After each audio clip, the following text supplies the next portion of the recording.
Dear ladies and gentlemen, good morning everybody.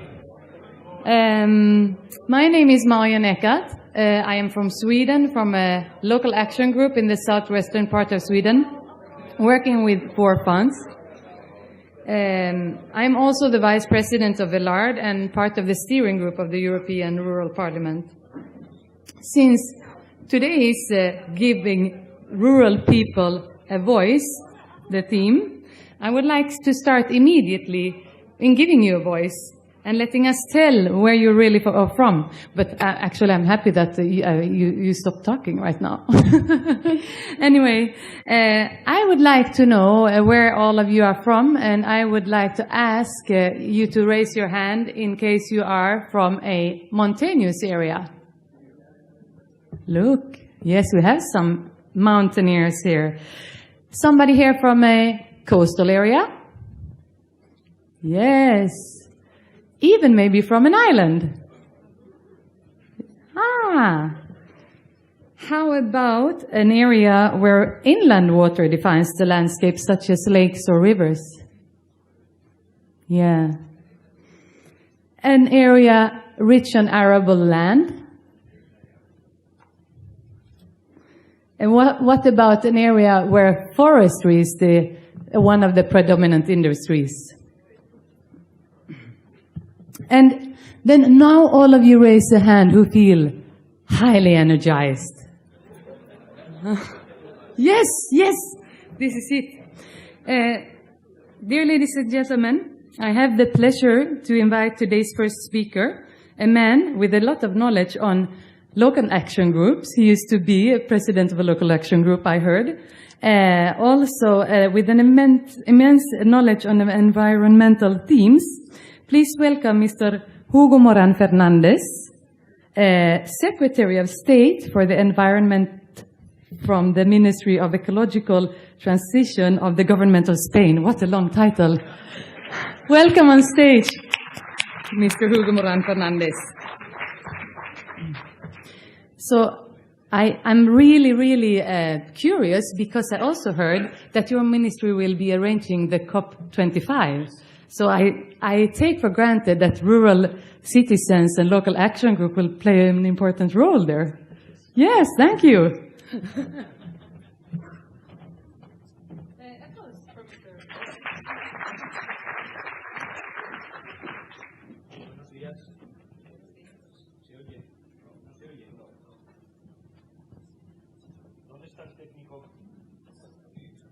¿Se oye ahora? ¿No?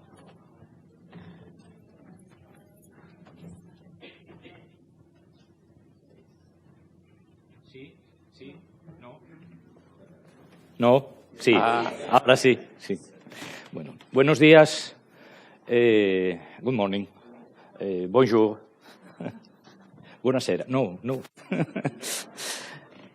Soy el secretario de Estado de Medio Ambiente del Ministerio para la Transición Ecológica, es verdad, pero tuve el honor de ser durante 20 años, 12 años después, primero concejal y luego alcalde de un municipio que está aquí, municipio de Lena, y presidente del Grupo de Desarrollo Rural de mi comarca, la comarca de la Montaña Central de Asturias. Preguntaba ayer, me interesaba por qué era lo que se estaba debatiendo en estas jornadas, y en los apuntes que me pasaban veía que seguimos debatiendo lo mismo que debatíamos décadas atrás en relación con el mundo rural. Y seguimos buscando las mismas respuestas, prácticamente a los mismos problemas. Y creía que esta sería una buena oportunidad para encajar el diagnóstico de lo que nos pasa y la búsqueda de soluciones en esta región europea que nos ocupa en relación con lo que está ocurriendo a nivel global. El planeta enfrenta ahora mismo dos grandes retos: el reto demográfico y el reto climático, ambos unidos por una misma característica. El problema surge porque se quiebra el principio de la sostenibilidad. Vamos más allá de lo que el equilibrio del planeta es capaz de soportar. Y esa crisis demográfica, esa crisis climática que nos ocupa a nivel global, lógicamente nos preocupa también a nivel europeo. Y Europa aborda estas dos crisis con una traducción a su realidad que traslada al ámbito regional, Europa, exactamente las mismas dificultades de respuesta que tenemos a nivel global. El planeta aborda su crisis demográfica desde dos realidades distintas. Hay dos mundos distintos dentro del mismo planeta, territorios que crecen, territorios que pierden población, territorios con una población joven y territorios que envejecen. En términos demográficos, esa es la realidad. Y en términos climáticos, también dos mundos dentro del mismo planeta. Un mundo desarrollado que ha contribuido a lo largo de los últimos 2 siglos a acelerar el cambio climático, ese desarrollo, pero que en estos momentos tiene que dar también una respuesta a la situación a la que nos enfrentamos como humanidad en conjunto. Y Europa tiene exactamente el mismo problema. Tenemos 2 Europas en términos demográficos y 2 Europas en términos climáticos. Una Europa de las ciudades que crece y una Europa rural que envejece y pierde población. Y una Europa de las ciudades que genera el mayor volumen de emisiones a la atmósfera y una Europa rural que es donde se encuentran buena parte de las respuestas a la crisis climática que tenemos que abordar. Y tenemos que hacerlo no ya en términos de solidaridad. No se trata de que la Europa de las ciudades sea solidaria con la Europa rural, sino en términos de reciprocidad. Si la Europa de las ciudades necesita de la Europa rural para dotarse de una herramienta que sea capaz de hacerle cumplir con sus objetivos de reducción de emisiones, y todos y cada uno de los países de la Unión Europea nos hemos marcado unos objetivos en materia de reducción de emisiones, tendrá que ser consciente de que esa aportación que hace el mundo rural precisa de una retribución para ello. Y en términos demográficos pasa justo lo contrario. Hay una Europa rural que representa un tema de sostenibilidad demográfica y una Europa urbana que es la que tiene la capacidad de tracción para sustentar un modelo de desarrollo sobre el cual queremos seguir construyendo el estado del bienestar. Bien, ¿cómo damos respuesta a esto? ¿Cómo salimos del debate en el que llevamos inmersos desde hace décadas? Tenemos que darle un giro a cómo hemos entendido hasta ahora mismo los mecanismos de cooperación interna dentro de la Unión Europea.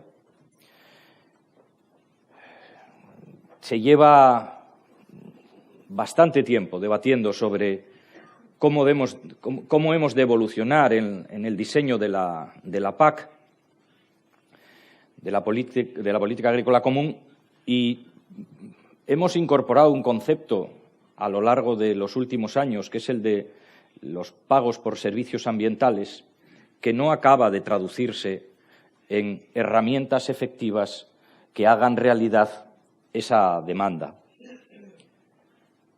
No podemos esperar más.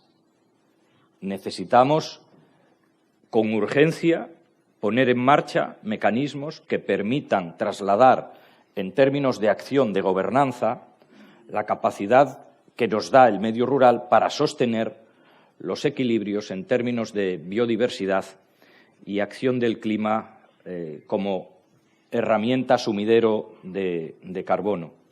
Hay que habilitar los mecanismos de pagos por servicios ambientales a aquellos territorios que prestan los servicios ambientales. Y, por otra parte, tenemos que invertir, y en esto hablaré para concluir de alguna reflexión que hemos venido haciendo a lo largo de los últimos meses a nivel de Gobierno de España, a nivel país, en relación con cómo se ha establecido el mecanismo de justicia social en relación con la gestión del presupuesto, de los presupuestos generales del Estado. Tradicionalmente se aplica un criterio que es el de aportar los recursos aplicando el principio de las economías de escala. Se destinan más recursos, más esfuerzo de recursos públicos allí donde se concentra un mayor número de posibles beneficiarios. De tal manera que, históricamente, se ha ido acumulando un mayor esfuerzo de presupuestos a los espacios urbanos. Allí donde hay más concentración de ciudadanía demandante de servicios, se asigna mayor esfuerzo de gobierno. Y, como consecuencia, los espacios más vulnerables van acumulando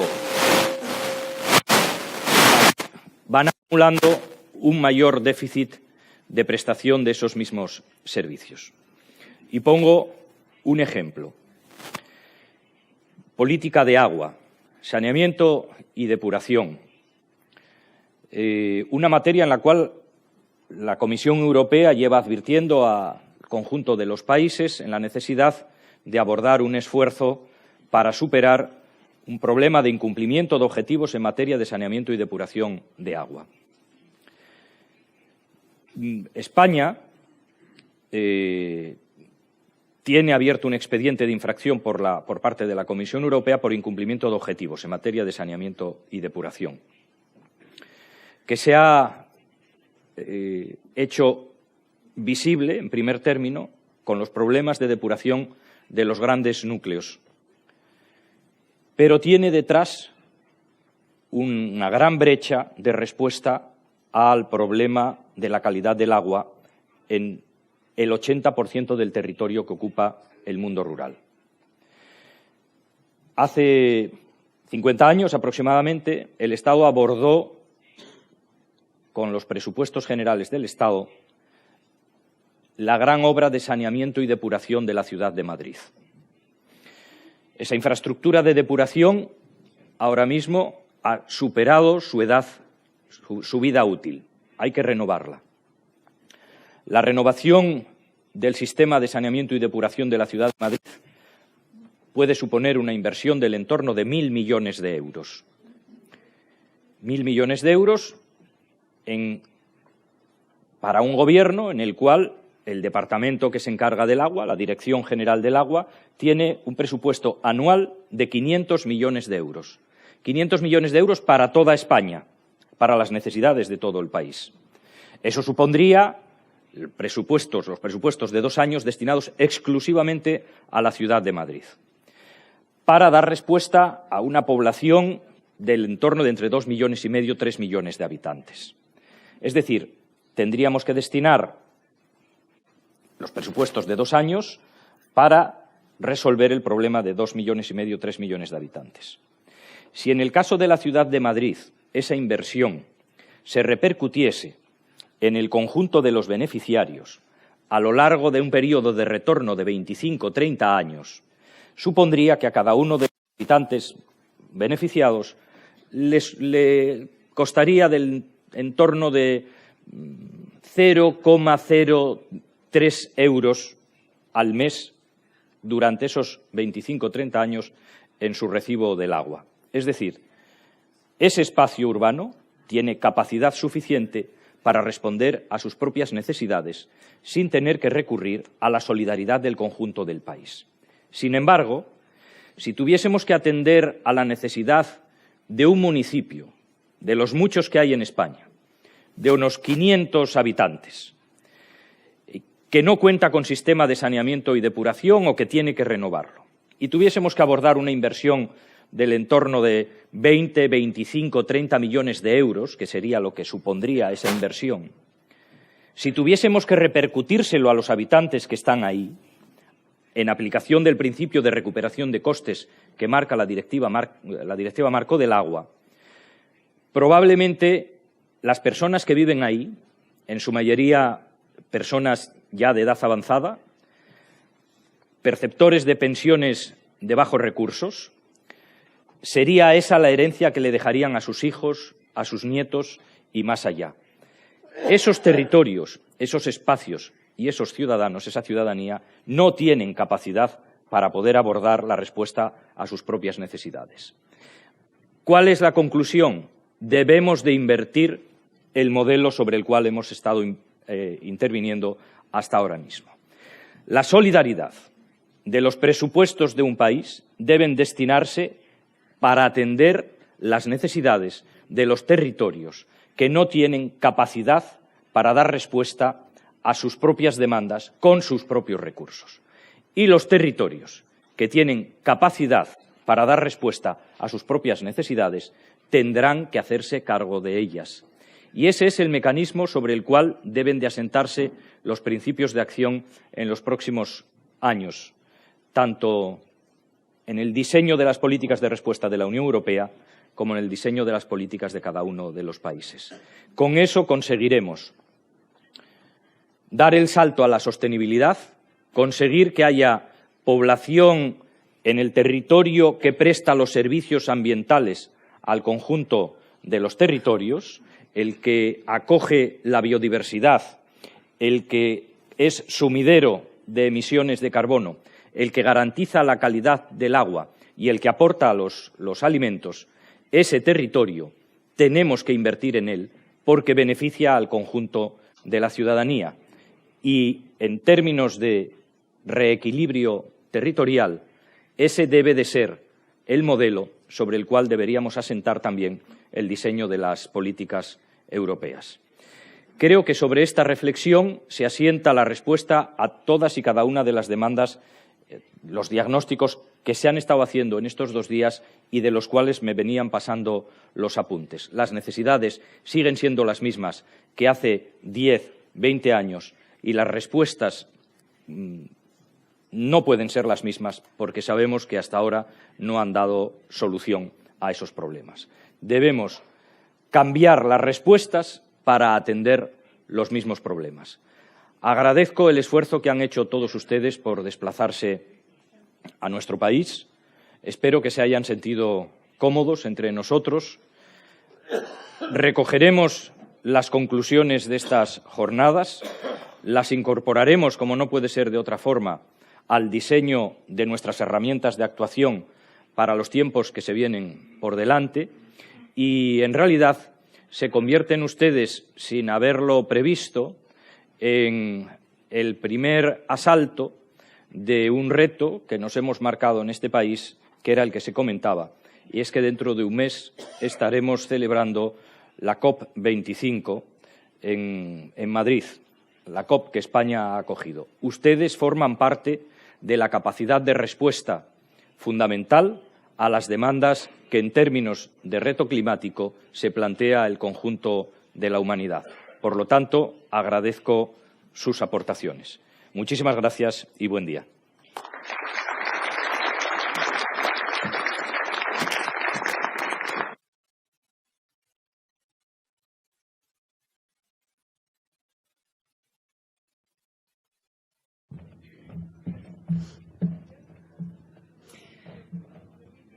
Thank you very much, Mr. Moran, for a very important speech. You know, this is actually my first European Rural Parliament, and being here with 40 different nations makes me very conscious of the multiculturality of Europe and the intercultural context in which we work. I am currently reading a book which describes 8 different key areas that are good to be aware of when navigating in intercultural teams. One of them being how we communicate. So I keep looking for these patterns on every speech that is being made in every conversation that I'm having here, and it is highly interesting. I recommend you all who to read books about this. Personally, I find it amazing to be living in a Europe with so many different cultures, languages, and ways of communicating in such a small part of the world. And I am amazed that we manage to do so in peace, and even to bring common policies to the table for our diverse multicultural geographical area. So, ladies and gentlemen, I have the pleasure to invite the participants to the plenary, The Future of European Rural Policy. A warm welcome to the participants, namely Mr. Jonas Fernandez Alvarez, Member of European Parliament and Committee of the Economic and Monetary Affairs. Welcome, Jonas.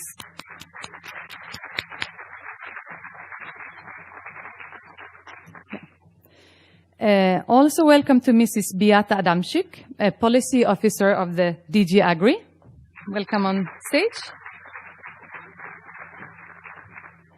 And then Mr. Gérard Choplin, expert in the opinion of Mr. Guillaume Cross in the region of committees, Committee of Regions, sorry, on the future CAP.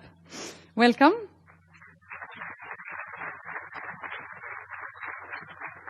And also welcome to Mr. John Bryan, member of the European Economic and Social Committee.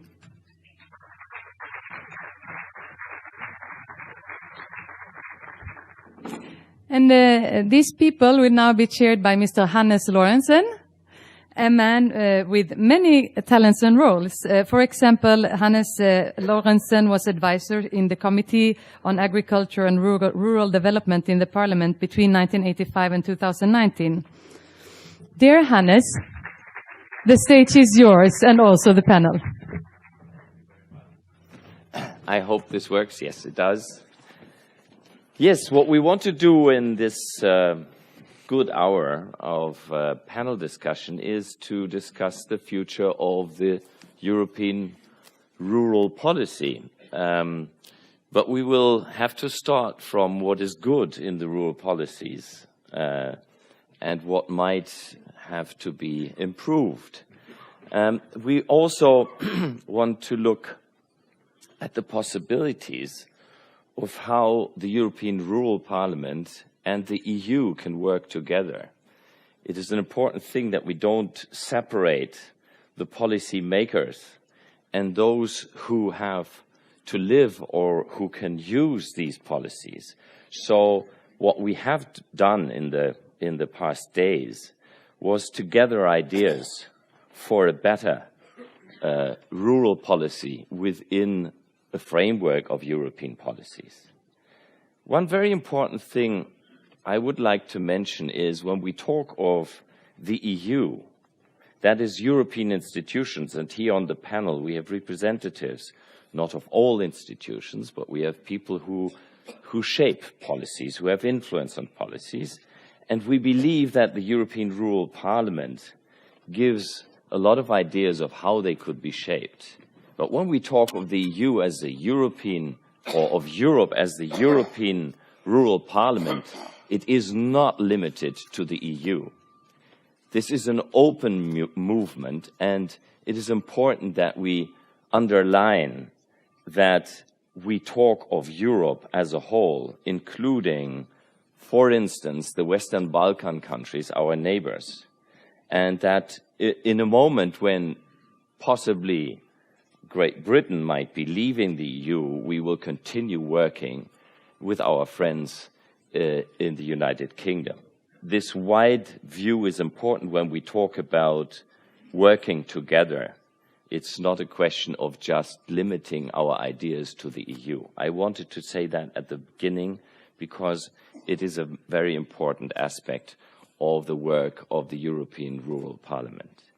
Now, there will be two parts of this panel. The first one will be the invitation to the panelists to respond to three main questions, which I will repeat to you. You are prepared for it. And the second part is to include you, the audience, into this panel discussion, to raise questions, to give suggestions. It's important that we do this together. So, to the panelists, I would just repeat the three questions we would like you to respond to. And I mentioned the first part, that is, what is good about the current rural policies? What is worth to be preserved and to develop? The second one is, what are the key changes we can expect from the ongoing reforms of European policies, mainly the CAP, and within the CAP, what is going to happen to rural policies in the future if the proposals made by the Commission will be adopted by the Parliament and by the Council, hopefully in the near future. And then the third one, which is very important too, is what role do you, panelists, envision to play in order to make the rural policies better? It's always nice to say we demand or we propose or whatever, but it's very important to say what are we personally doing in our context, in our work, to make it possible that the changes that are needed are being made.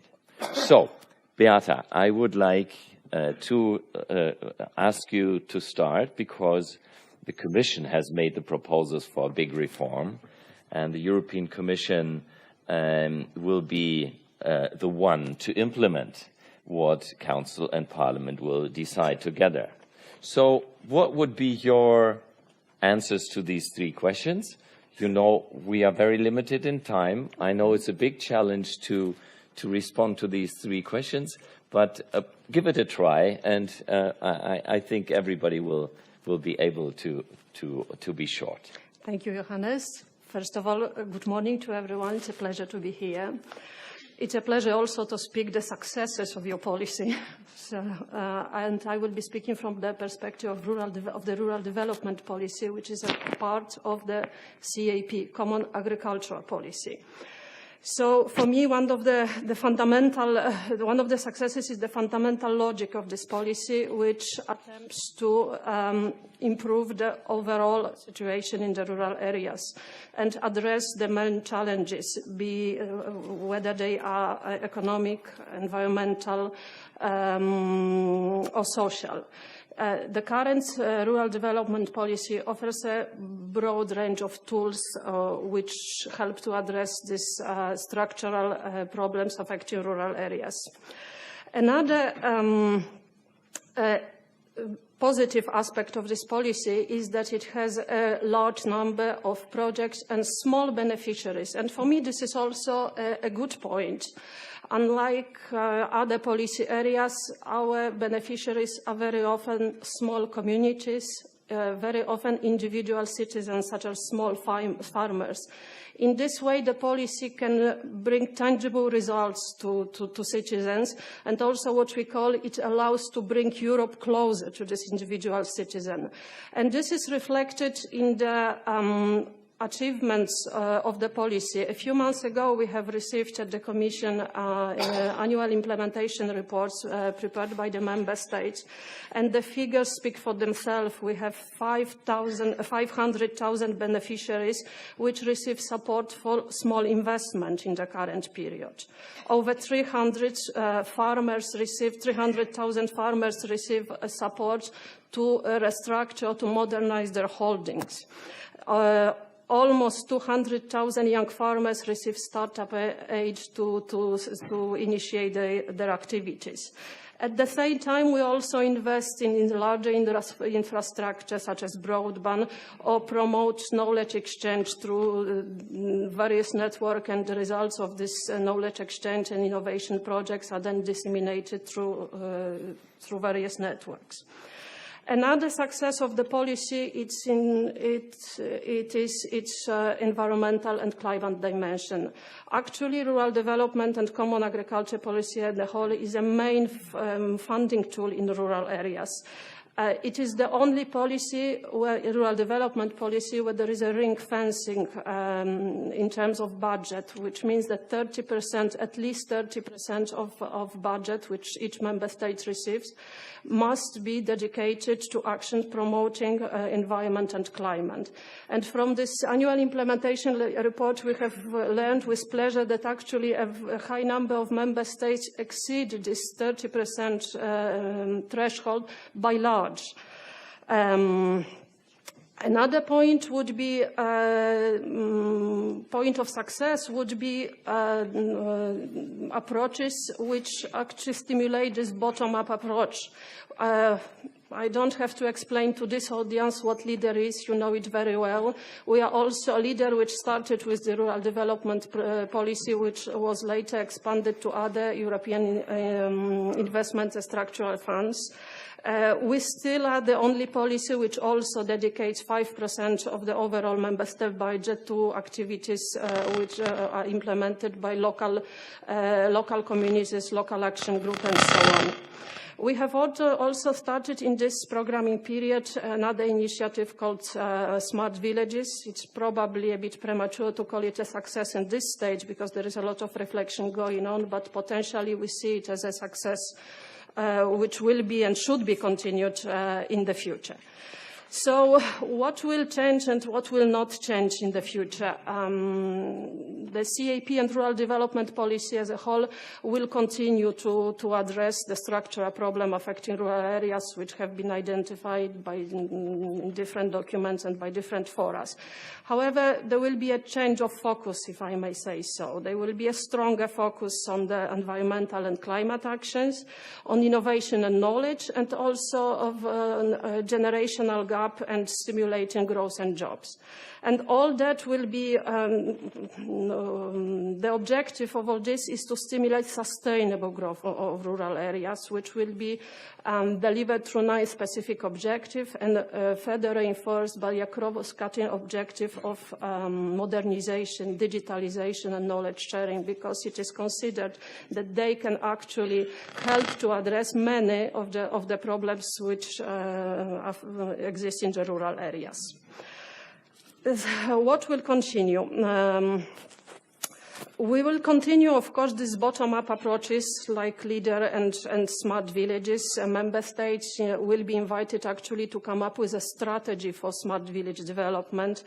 And this will not be only rural development policy. Other policy areas such as cohesion or social policy will also contribute to financing and supporting initiative. We will also, there will be specific action for generational renewal.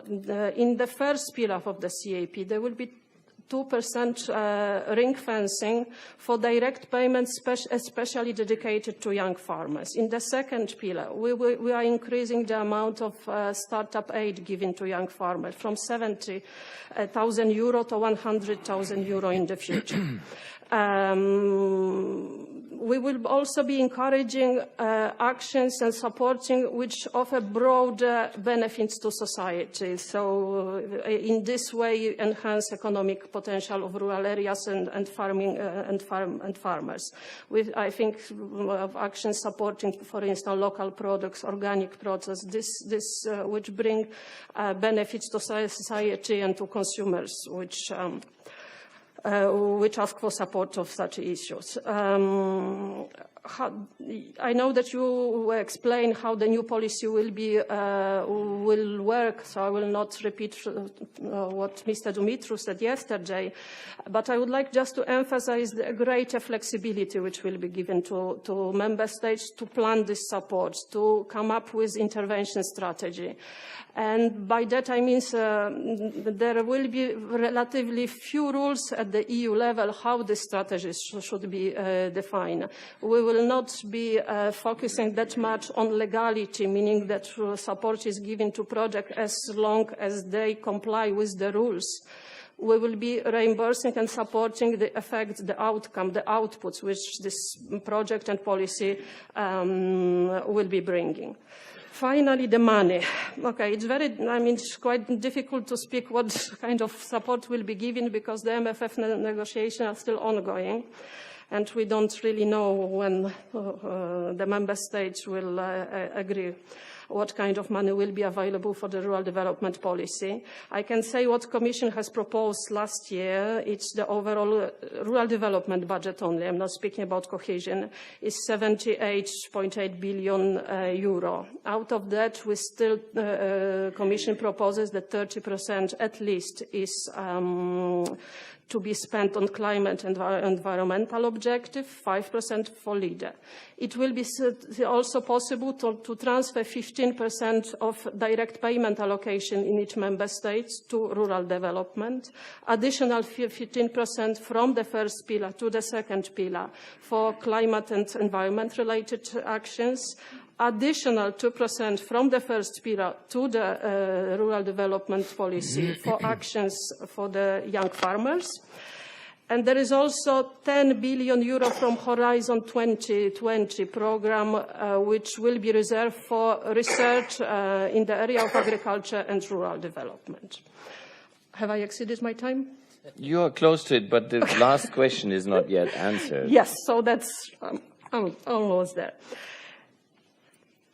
Declaration and manifesto. These documents, they have their value because they steer, they contribute to conception, to ideas which we have about rural development policies. Some of the recommendations, first of all, they make diagnosis of the situation, which I think we all agree that diagnosis is correct. They propose, they call for actions, they make some recommendations, some of which are made to the national authorities, some to the European Union. Some of these recommendations, I can say that they are already in line with what Commission has proposed, notably in the area of environment, climate, generation, rural, and improving the overall quality of life of rural communities. You also probably know that the new Commission has great ambitions regarding development of rural areas. The new Commissioner designate announced a long-term vision for rural areas, which the Commission designate for agriculture will be entrusted with. However, not only, also cohesion policy will have to contribute. A Commissioner for demography. So that will be our challenges probably in the future. So declaration, manifesto will be important documents as well as stakeholders' involvement, because we cannot come up with any long-term vision without involving people, communities like yourself.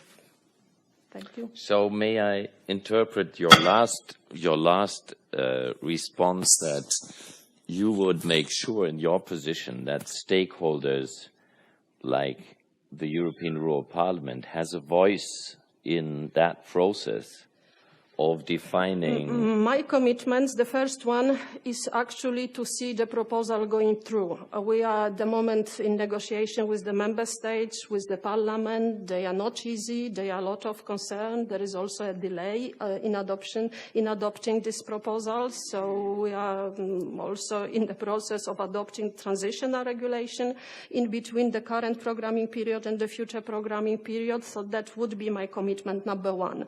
Commitment number two of course, stakeholders have to be involved, and stakeholders, there is already room for stakeholders' involvement in the current programming period. There are networks, there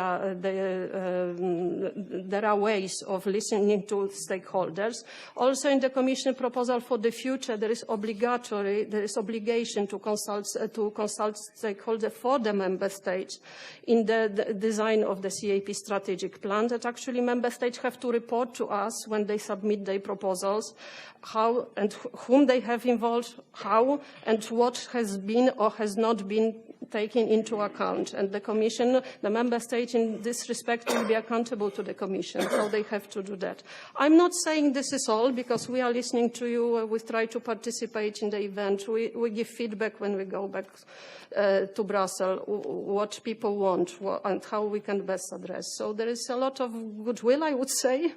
Good. And so then I interpret that the voice of the European Rural Parliament would be heard in the Commission, in the sense that when you discuss with member states, you would say, and what about the European Rural Parliaments and the European Rural Youth suggestions? Have you taken that into account? So far, we have not been that precise. We were talking about stakeholder involvement as a whole, but why not? Now we have these two documents. We can, this give us more Thank you power. very much. Thank you very much, Beata.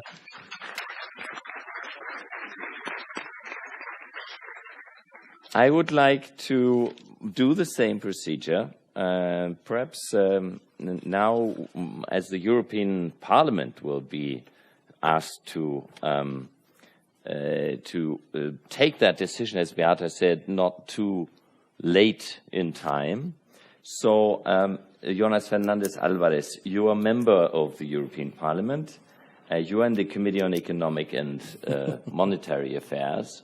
So you deal with the money, and you deal partly with what is going to be reforms. You will not be voting in the Committee on Agriculture, but you will be voting in the plenary. Yes. So I would like to know from you, first of all, the response to the three questions, once again, and what specifically you see as the role of the European Parliament to listen to the voice of the rural people.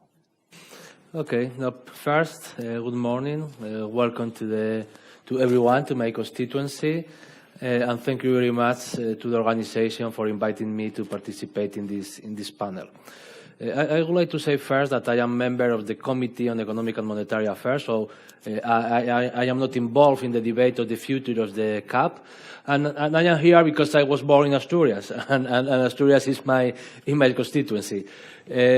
So for me, it's really a great pleasure to have here and to participate, and to have the capacity to listen to you and to improve my knowledge on this debate. In any case, I don't know if I go on in English or in Spanish, honestly, given that I am a politician, my constituents speak in Spanish, and but as you like, I don't know. It wouldn't take more time, you okay. see. If you stick to your time, that's... No. The point is that it's true that I am not a member of the Agri Committee, but in any case, of course, I was studying to prepare this panel this morning.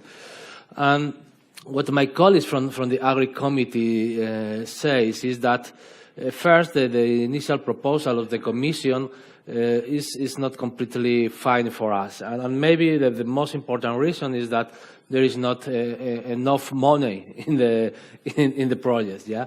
Because the Commission says that the current program has, I think, 5–6% less than in the previous program, but the legal service of the Parliament says that indeed the real reduction of budgets is bigger. Maybe around 10% in the first pillar and 25–28% in the second pillar. So there are different views from the Commission and from the Parliament about what is the real budget of the new project. Apart from the debate of the budget in the committee, and most for the members of my political group, I am a member of the Social and Democrats group in the Parliament. My colleagues in Agri consider that the current proposal at the end of the day implies a higher nationalization of the European policy. No, the structural or the strategic national programs at the end of the day can represent that national government will have more capacity to, it's true, to increase the flexibility of the program, but also to increase the differences among member states. And given that we have a single market, if we let countries organize by themselves with more flexibility how they apply the cap, and given that we have a single market, at the end of the day we can create competition problems inside the European market. So in the current framework, as our colleagues from the Commission says, we are waiting for the agreement in the Council on the MMF, because without knowing what is the general budget for the next period, it's not easy to define the debate on the cap. But in any case, I think that maybe in the spring we will have a potential agreement in the Council. So in the Parliament we are thinking that we can or we must negotiate now the transitional regulation, because it's completely impossible to have in time for 2020, 21, 21 the new cap. But if in the spring we know the total budget for the next period, from the spring until the end of the year, we can move faster in the regulation that the Commission presented. But at least for my group, we want to keep at least the budget that we had in the previous period.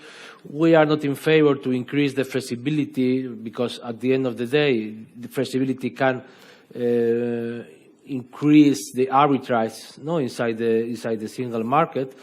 And I think that the second pillar is part of the future of the rural areas. And if it's true that the real reduction of the budget is 25–26%, is something that we have to avoid it. Thank you. Perhaps I would still insist a little bit. I wouldn't insist so much because you are not a member of the Agriculture Committee, you're not in the details of the debate. But when it comes to your personal commitment, which is always a very important question, how far would you go in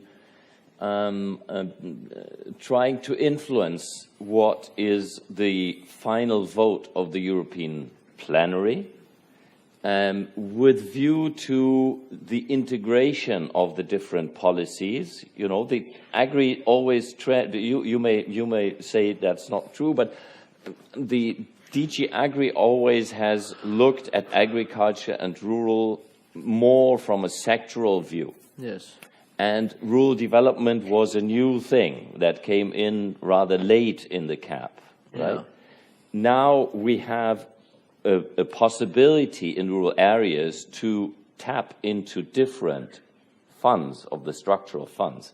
What would be your view of, it's not just about the money, it's how the money will be used. Yeah. And you said, possibly rural development will not have enough money. How would you try to influence in the Parliament that this integration and the possibility of use different funds for specific rural development, would you think that is a possibility? You would influence that from your group or from your position? Okay, now I think that I am going to change to Spanish because this question is more speculative or more general. No hay problema. Bueno, esto es más ya una opinión personal sobre el futuro de las zonas rurales. En mi opinión, el siglo XX ha sido un siglo de concentración de la población en las zonas urbanas. El desarrollo el desarrollo postindustrial de todo el siglo XX es un desarrollo de concentración de la población en zonas industriales y zonas urbanas y vaciamiento de las zonas rurales. Pero realmente yo creo que estamos en los últimos coletazos de este paradigma y que realmente la digitalización de la sociedad y la digitalización de la economía van a acabar con las cadenas geográficas. Es decir, realmente ¿no? Quizás, como digo, es difícil todavía de ver, pero en mi opinión las barreras geográficas que han ido condicionando la distribución de la población a lo largo de los siglos y muy especialmente en el último, en las zonas urbanas, yo creo que esto va a desaparecer o va a minorar la presión de la geografía.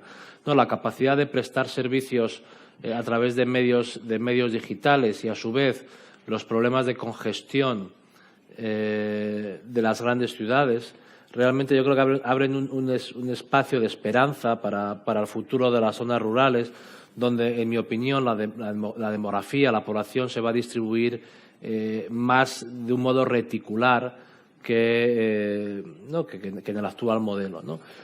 ¿Por qué digo esto? Digo esto porque probablemente la política agraria común ha sido y sigue siendo el principal instrumento de gestión del territorio y de las personas, obviamente, en las zonas rurales. Pero realmente, en mi opinión, esa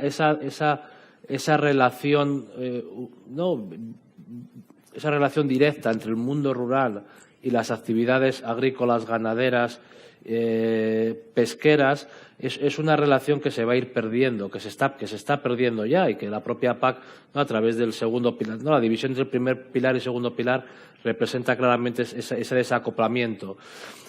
Por lo tanto, cuando hablamos de la futura política agraria, o del conjunto del futuro de la política de desarrollo rural, ¿no?, pues ahí tenemos tanto la DG de Agri o el Comité de Agricultura, que obviamente tiene una perspectiva sectorial, pero también, y de manera creciente, en el Parlamento está el Comité de Medio Ambiente, que cada vez tiene una presencia más notable en los debates y que muchas veces generan debates donde las posiciones de Agri y las posiciones de Envi son distintas, porque tienen otras visiones. O la regional. O la regional, exacto. Entonces, yo creo que obviamente estamos en ese periodo de transición, teniendo en cuenta que siempre va a haber una especial atención al sector económico primario en el medio rural, porque al final es una manera de gestionar el territorio también, pero que realmente el desarrollo rural cada día se va a despegar de alguna manera, no solo de las políticas agrícolas, entre otras cosas porque, en mi opinión, la distribución de la sociedad o de la población en el territorio, ¿no?, vamos hacia un paradigma bien distinto al que hemos sufrido, porque lo hemos sufrido en el siglo XX, de concentración y de congestión. Ya veo que su atención es para una más grande integración de los fondos para obtener algo que realmente toma en cuenta los cambios que se hacen entre las diferentes partes de la sociedad rural. Sí. Muchas gracias. Nada, a usted.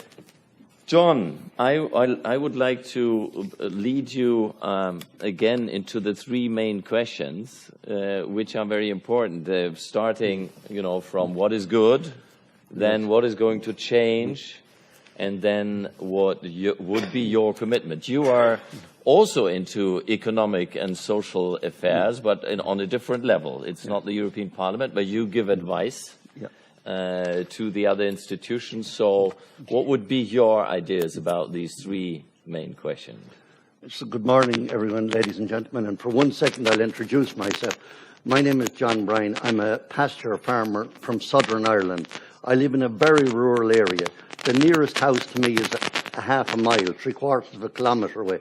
So when I go out and look at livestock in the night, I have to look at a light in the distance. Now, the climate is very like Asturias. It rains all the time. As I said to one of my colleagues, that rain is wetter in the winter. He said colder, but we're used to rain. But I've been a farm representative, a local representative for most of my life. So I was county chairman in Kilkenny, then I was national livestock chairman, Then I became president of the IFA. And now at the moment I serve on the European Economic and Social Committee, which we call a representative of organised civil society, where different groups, whether they're environmentalists, farmers, consumers, have a say. And I think it's very useful that it's organised civil society, because I represent 80,000 farmers here. I see some of my colleagues from Rural Link, they represent people. Whereas sometimes when the Commission does these surveys, one or two people put in 200, 300,000 responses. So I think getting the views of civil society from people who are representative of their bodies is very important. I couldn't have presented you this way, sorry, but that's very good. And the other thing I like to say is, along with being a farmer, I'm a pasture farmer. And when you introduced the people this morning, I felt we got left out. Lowland pasture farmers, we're not upland or hill, but we see that as very important in Ireland. 93 or 4% of the agricultural area in Ireland is pasture. And we see that as making a huge contribution through climate change. On my farm, I have over 10 kilometres of hedgerows full of biodiversity. I protect both sides of that with 2 strands of wire to make sure livestock don't damage it. And I have 2 kilometres of waterways, which I keep a barrier back to keep livestock back. So along with trying to earn my living as a farmer, I work very hard to contribute to protection of the environment. And also I get payments through rural development and structural schemes and environmental So the policy is not so bad. Yeah, so I have been a strong supporter of strong rural development policies for the last number of years. And I very much agree with the earlier speakers. It's important that we have ecosystem services and that you pay people to contribute. And my colleague there, everything he said in English, I agreed with him, and particularly on the budget. I got a little lost when you started speaking Spanish. In Ireland, depopulation is a huge problem, and it's not changing. We're losing the shops, we're losing the police stations, we're losing the post offices. So there's nothing to bring young people back. It's a huge pressure. So the pressure is all towards urban areas, and without huge investment, it's very difficult to see how that will be reversed.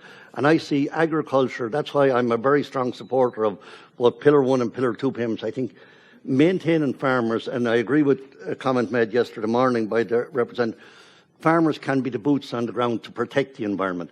Because if you lose the farmers, you're going to lose all that biodiversity. You're going to lose the protection of it. And I was speaking to a colleague of mine from Scotland here yesterday, and I was talking about having visited Scotland after the foot and mouth and saw uplands where gorse had taken over, where people used to go and walk with in the past. I, in my previous time, was chairman of a sheep reflection group, where in particular it was highlighted in Spain, where the sheep went off the mountains, that you lost the biodiversity and you got more forest fires and that. So I think the protection of an ecosystem, maintaining minimum stocking levels in those areas is very important. So the European Economic and Social Committee has taken very strong views on the future of the Common Agricultural Policy. We've produced reports and sent them to the European Commission, where we support the 2-pillar model. Very much so. We see both pillars being important.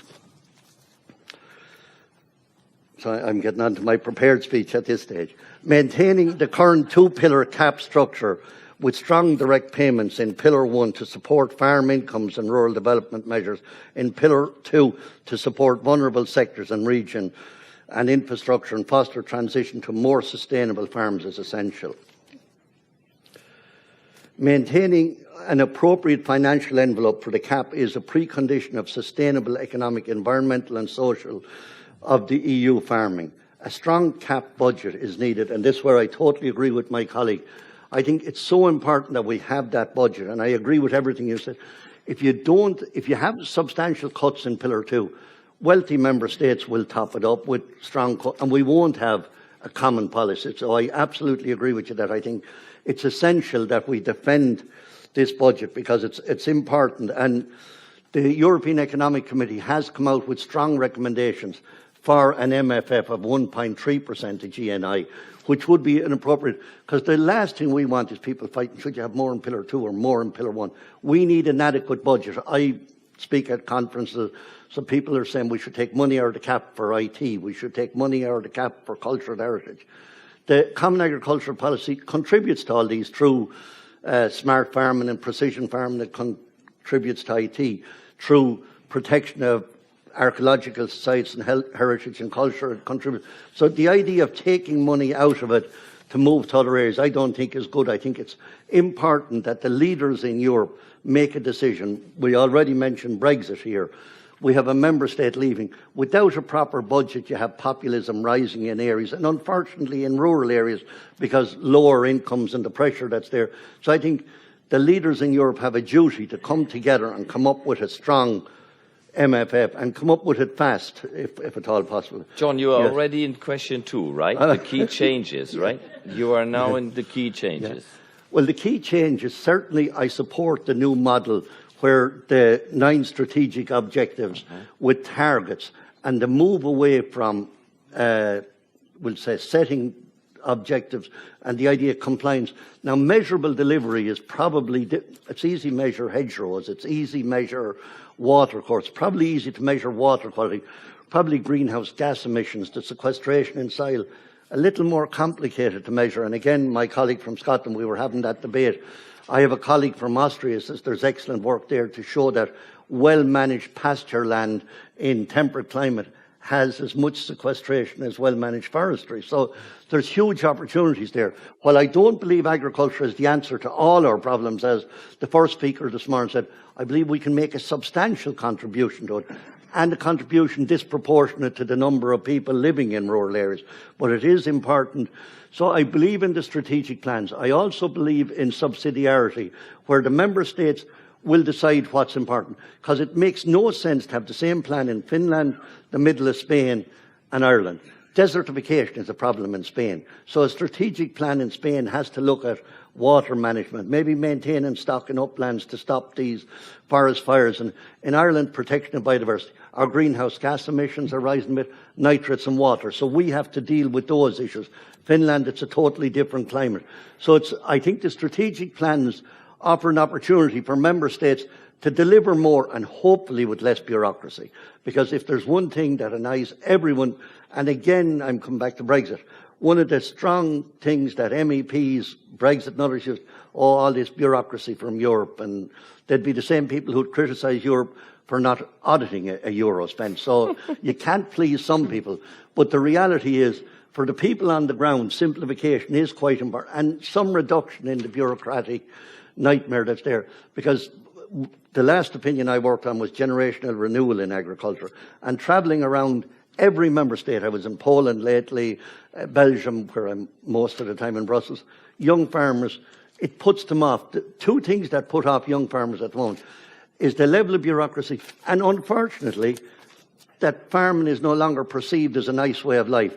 That the media sometimes tends to blame farming for all the ills of the world. The reality is, and you yourself started there, Chairman, and some of the others, we should look at the positives. I try and get up in the morning and pick what is positive. What's positive that the Common Agricultural Policy? It has protected a lot of hedgerows. It has protected a lot of biodiversity. There's a lot of medium-sized farmers struggling there and living, but they'd be gone if they were in the US or they were in New Zealand, they'd be gone long ago, and that land would be abandoned. So look at the positives, and we have to work on the positives to grow them. So I think the best thing can be done in the reform of it is get those positives, and the environmental schemes, the rural development, as you say, has delivered in the past. In Ireland, we had what we call Rural Environmental Protection Scheme, which was a whole farm scheme. What it delivered on protection of biodiversity, what it delivered on control of farm waste management, building more storage. And so you look at the positives in different member states. Finland is an excellent example, Austria. And unfortunately, some member states didn't have an adequate budget. Another area we're very strong on the Social and Economic Committee, the importance of the areas of natural constraint. We're saying that should be compulsory. We also supported the 2% for young farmers being compulsory. But we think there's areas like that should be mandatory, because some member states actually don't pay the 2%, don't pay the top up to young farmers. And then we also, which is not the most popular with all my farming colleagues, support capping, because we see it as a way of distributing money to more medium-sized farmers.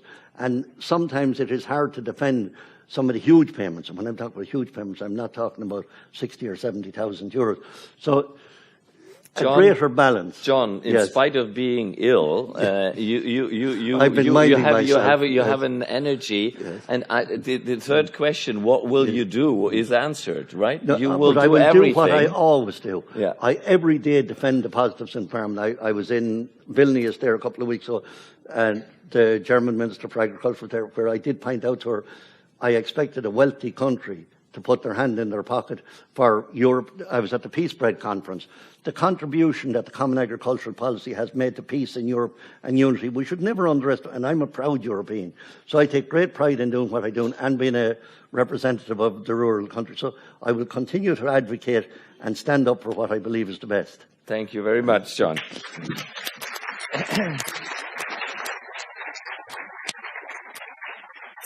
Gérard Choplin, you are here as 𝐂𝐂𝐓𝐻 was not able to speak to us, so thank you very much for jumping in.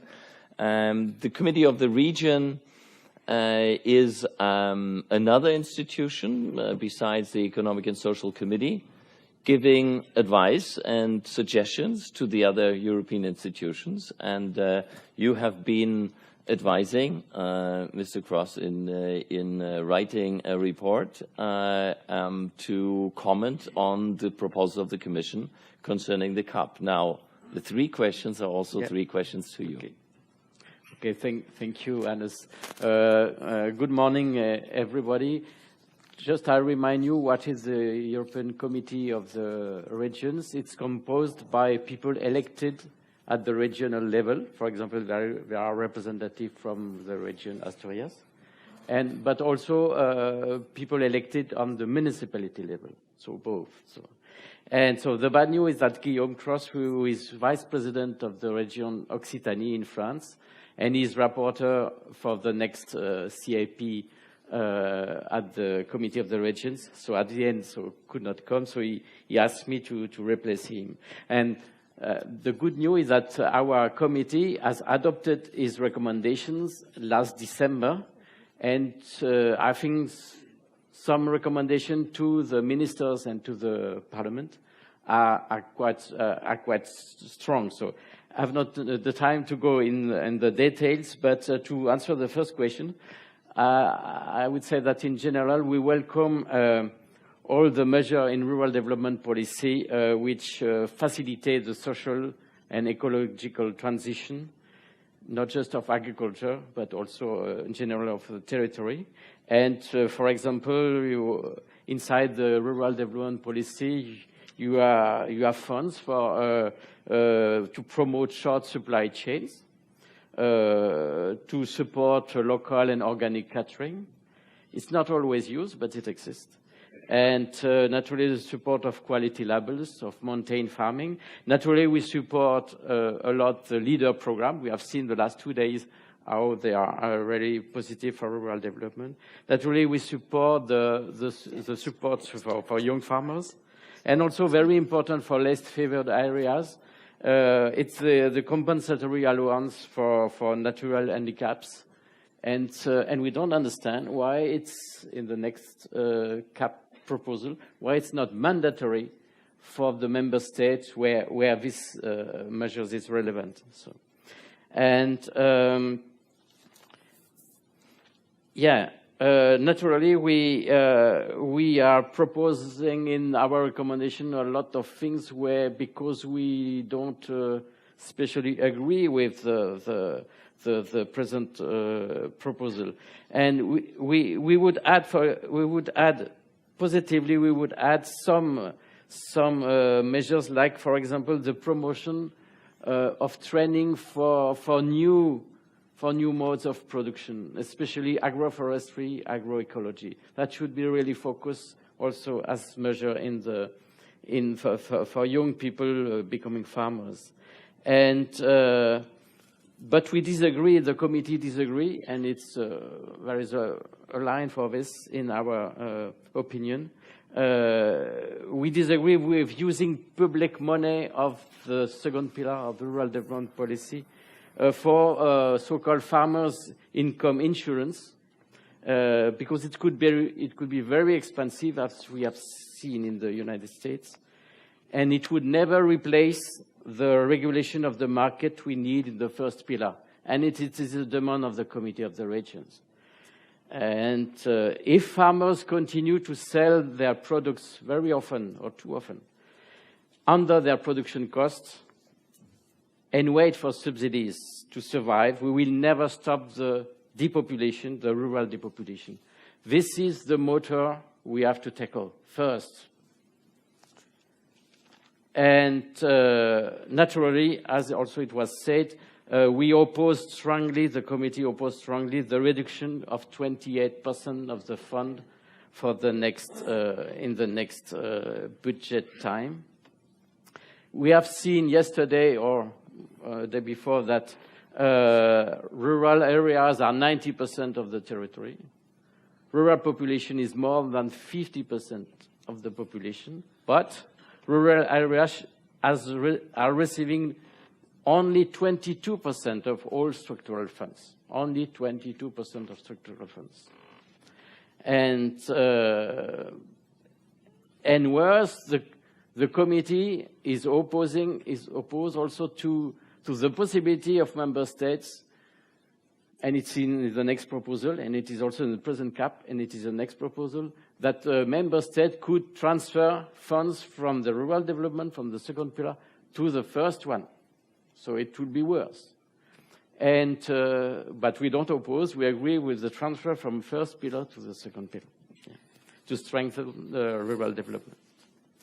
And also, Mr. Dumitru yesterday has told about rural agenda, but it does not exist. Rural agenda does not exist, was not adopted.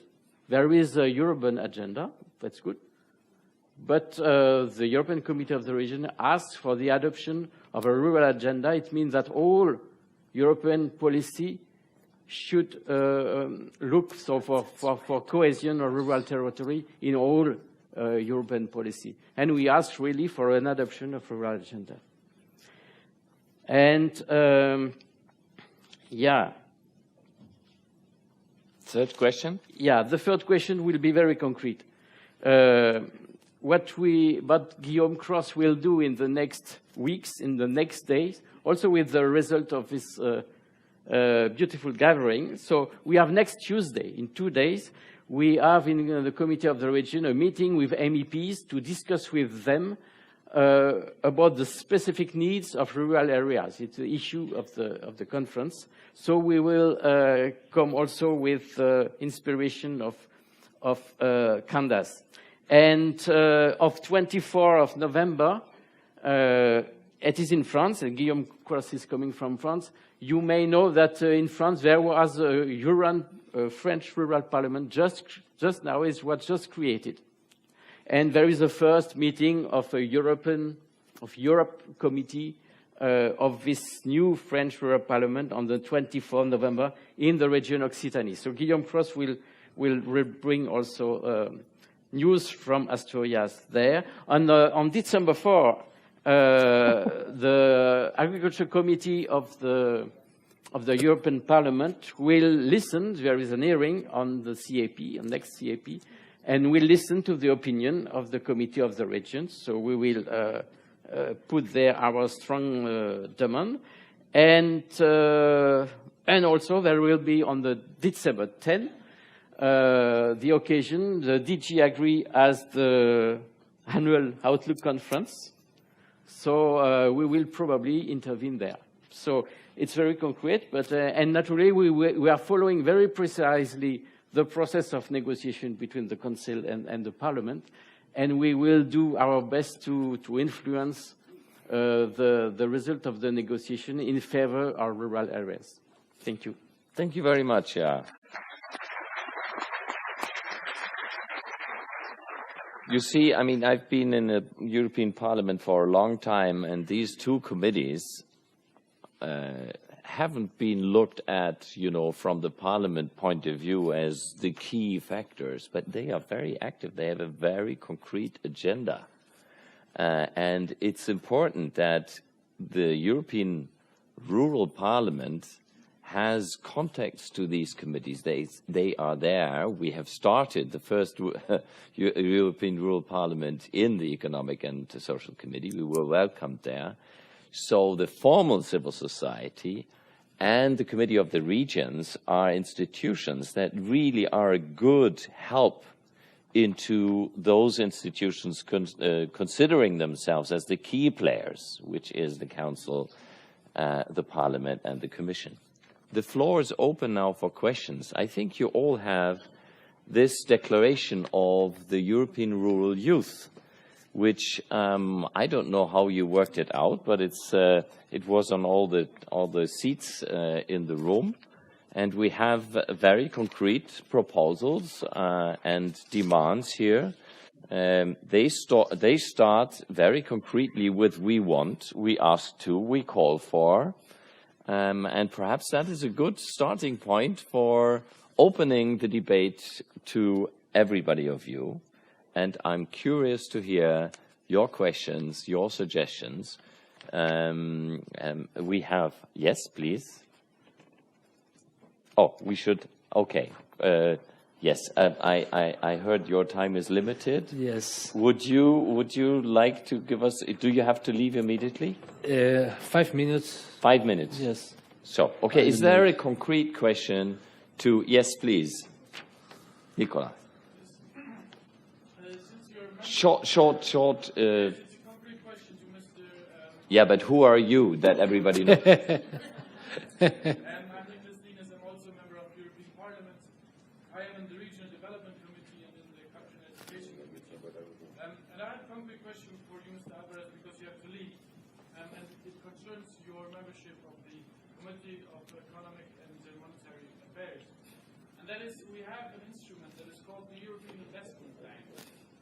I wanted to ask you, do you think that the European, it is located in the Committee of Economic Affairs, and so I wanted to ask you if you think that the EIB could be helpful in the fight for strengthening the rural areas. Thank you. Well, that's a concrete question. Yeah, no, a concrete question and concrete answer. No, the answer is yes. Yeah, and now the European Investment Bank is trying to review its strategy in the context of the global warming. Yeah. So as you know, now we are talking about the possibility to change even the name of the European Investment, trying to have a sustainable European Investment Bank, and there is a debate. We will have an exchange of view with the president of the EIB next month, and we are trying to think how we can introduce the ambiental or the ecological visions about what the institution does, and not only to provide advance or to focus on the industrial activities with less emission, but also to support industrial, agro-industrial activities in the rural area. But if you are a member, this month we will have a debate in the committee, and you are invited to be there, yeah, and to ask to the president how we can adapt the current institution to the new objective. Do we have a project between the two of you? We have Yes. two members of European Parliament doing a checking of Yes. whether that can be useful. Sure. I think we have to do an agenda. And yesterday at the party, you met the European Rural Youth, and there's a project of receiving a delegation from the European Rural Youth in the European Parliament in January, right? Mm-hmm. So I think we can gather some very concrete points. So Ninas and Jonas Fernandez Alvarez will check how the European Investment Bank can be used for improvement of the strategies Yes. for rural areas. Thank you very much, No, thank Jonas, you. for Thank you very having much. been there.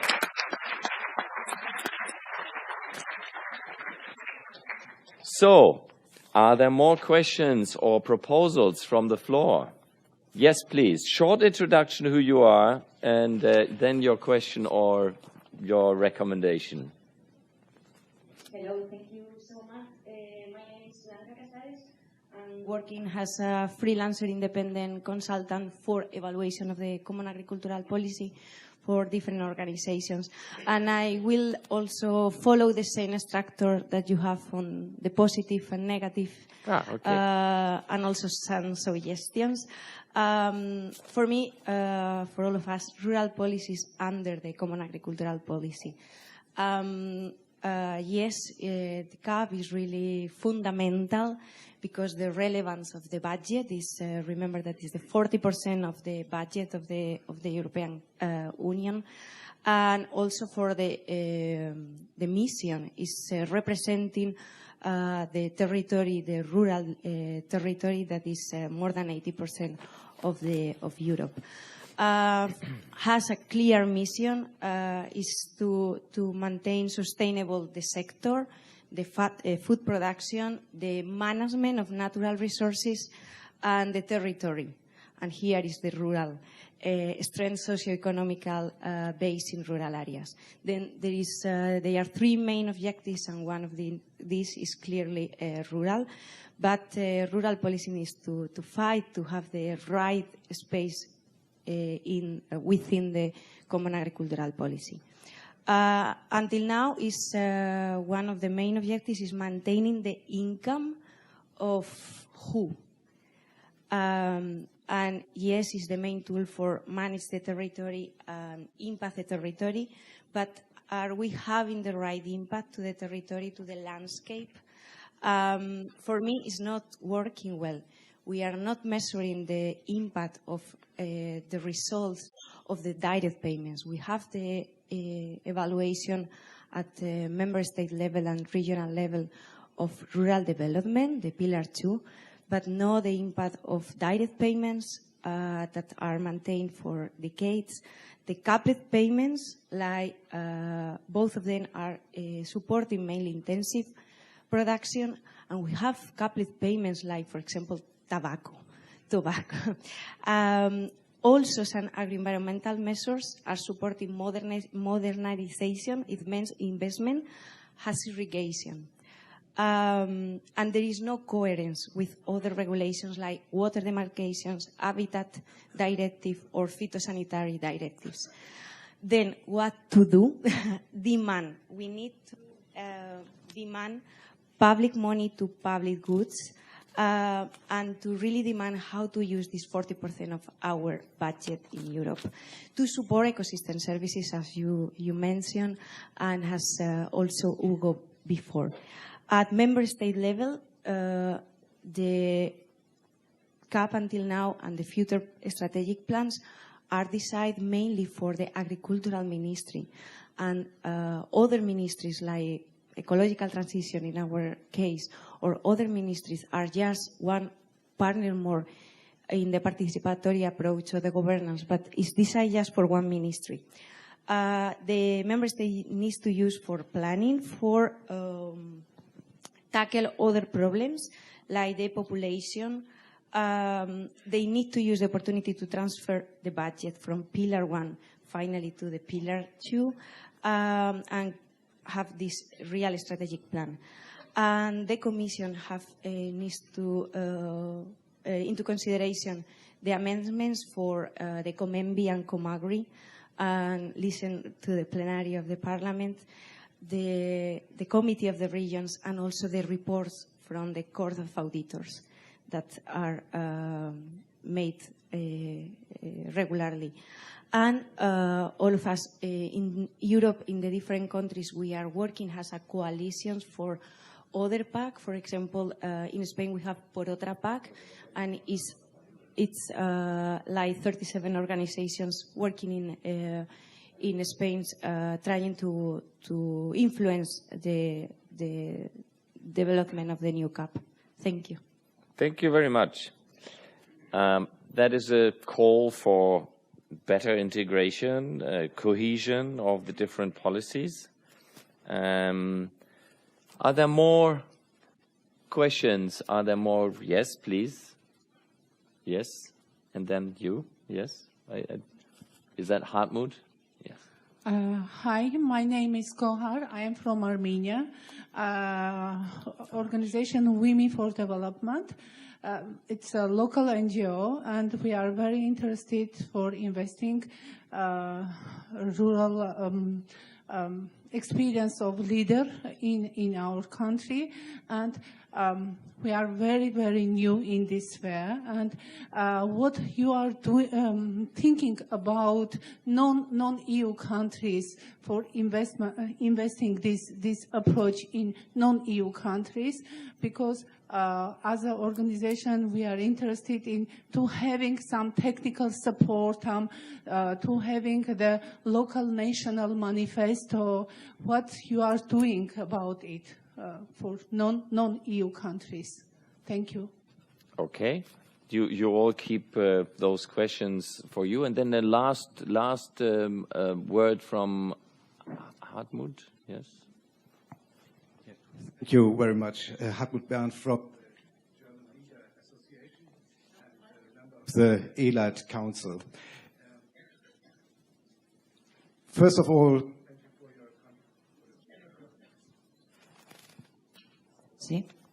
First of all, thank you for your contributions. But to be honest, I'm a little bit disappointed. I'm a little bit disappointed about the Commission's proposal for CAP, and I'm a little bit disappointed about what you were talking about, because you were talking about mainly agriculture, farmers, young farmers, digitization, innovation. But who is meeting here? It's the people of the rural areas.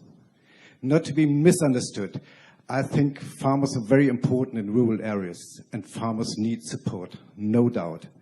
But we're also talking about that 50% of the people living in rural areas. And there are only few of them are farmers. And if we want to face the problem that people leave rural areas, these are mainly non-farmers. So I think we have to more look on all the other people. We have to look on the social society, the civil society, and not only on farmers. And this, I think, I'm missing in the proposal, and I'm missing this in the...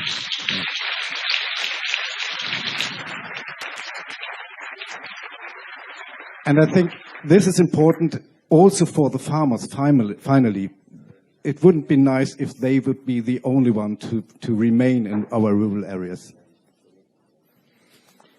Thank you. I'm afraid I have to close this panel because time is moving on. We were a little bit late starting, so I would immediately give the word to Beata to react to what you've heard from the floor, and then the two of you. I would start with the tricky issue of money. Of course, in DG Agri, I think we all would welcome and would love to have a higher budget for CAP as a whole and for rural development in particular. And we welcome actually the pledge of the new Commissioner designate for Agriculture and Rural Development, who announced publicly in the Parliament that he will fight for higher budgets. So we have not lost the hope that we may end up, and we hope that we will end up with higher budget because we are aware of the needs.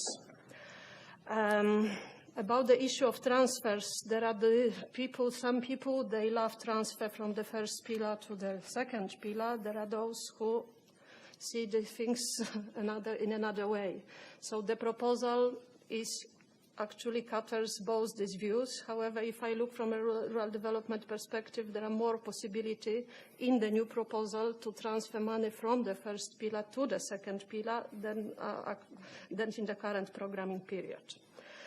About the so-called renationalization of the CAP, with that I wouldn't agree at all, actually, because the new proposal sets EU-wide rules, basic rules, that's true, but they will be the same rules for everyone.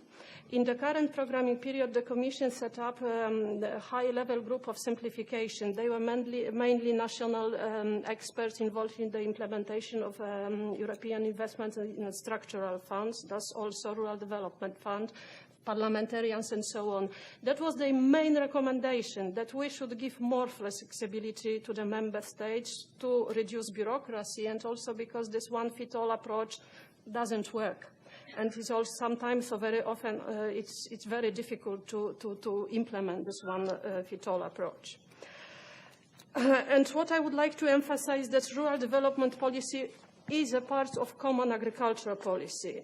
However, it is not limited to agriculture only. In the new proposal, there will be possibility to finance not agriculture-related businesses in the rural areas. The startup aid will also be available, these business development schemes. If member states decide to have them, they will be available also for, I don't know, hairdressers or whatever is needed in the rural areas.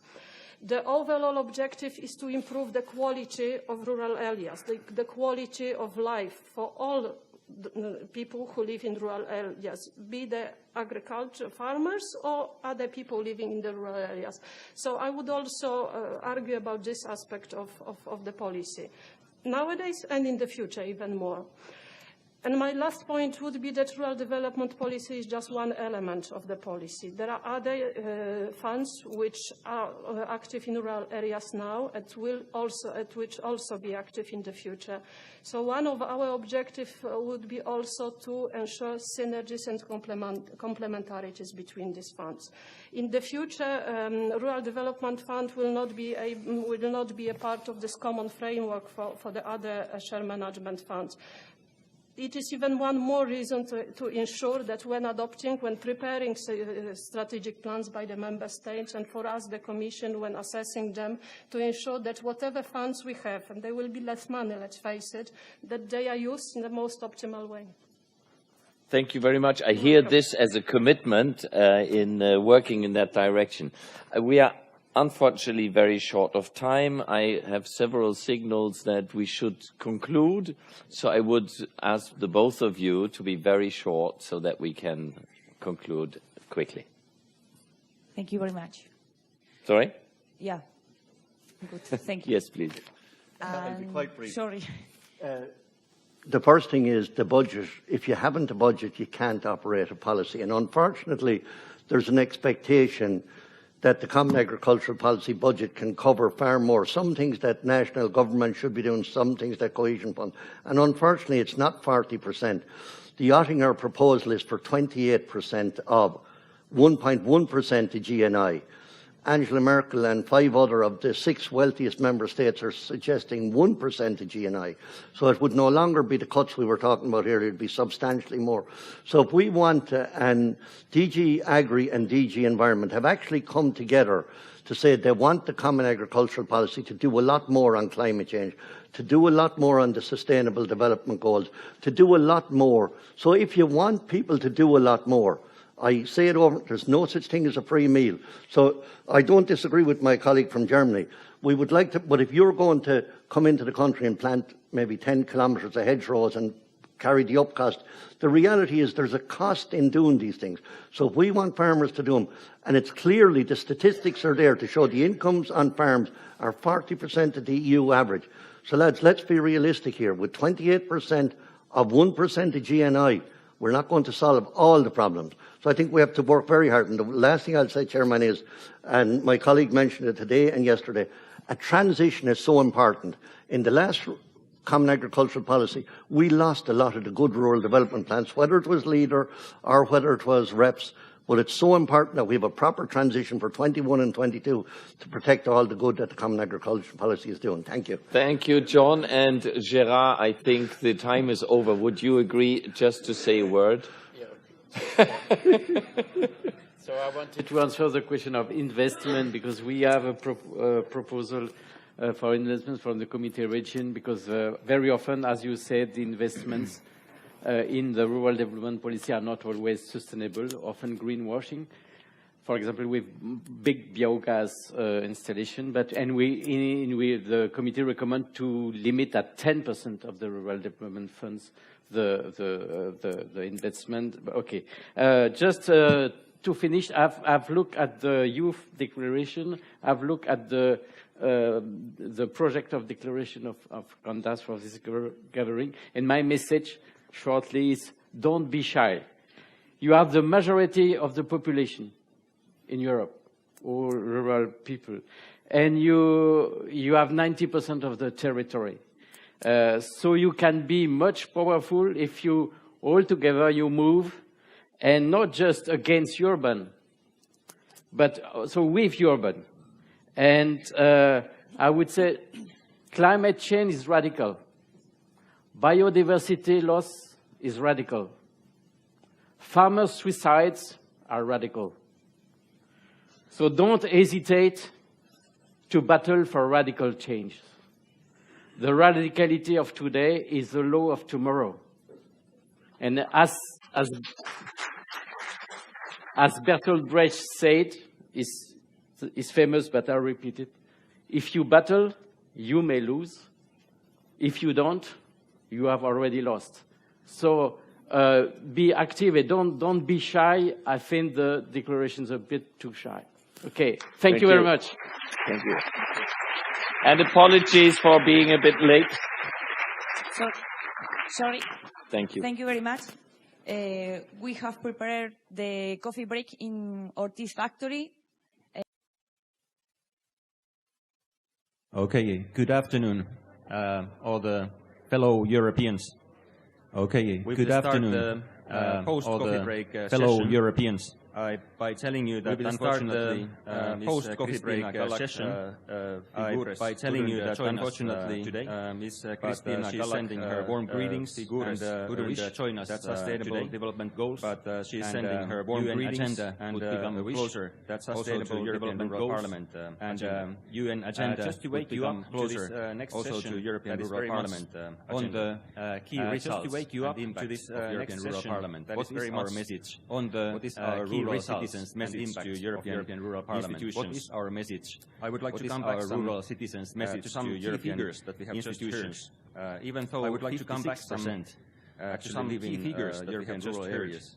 Even though 26% of the structural funds actually live in European rural areas. What we heard from the panel. Only 22% of the structural funds new information to rural areas. Also for me, heard from the panel. So I have been looking at European rural policy new information for 20 years. Also for me. And then OECD policy analysts are always talking about. And then OECD policy analysts are always talking about why 25% of the richest farms in also we have to bear in mind that only 3% payments of European farms, and also we have to bear in mind European farm only 3% of European farms in our minds 50%. We can bear in mind the wish of the panel for a radical change in our minds, and that bear in mind the wish can be the panel law for a radical change.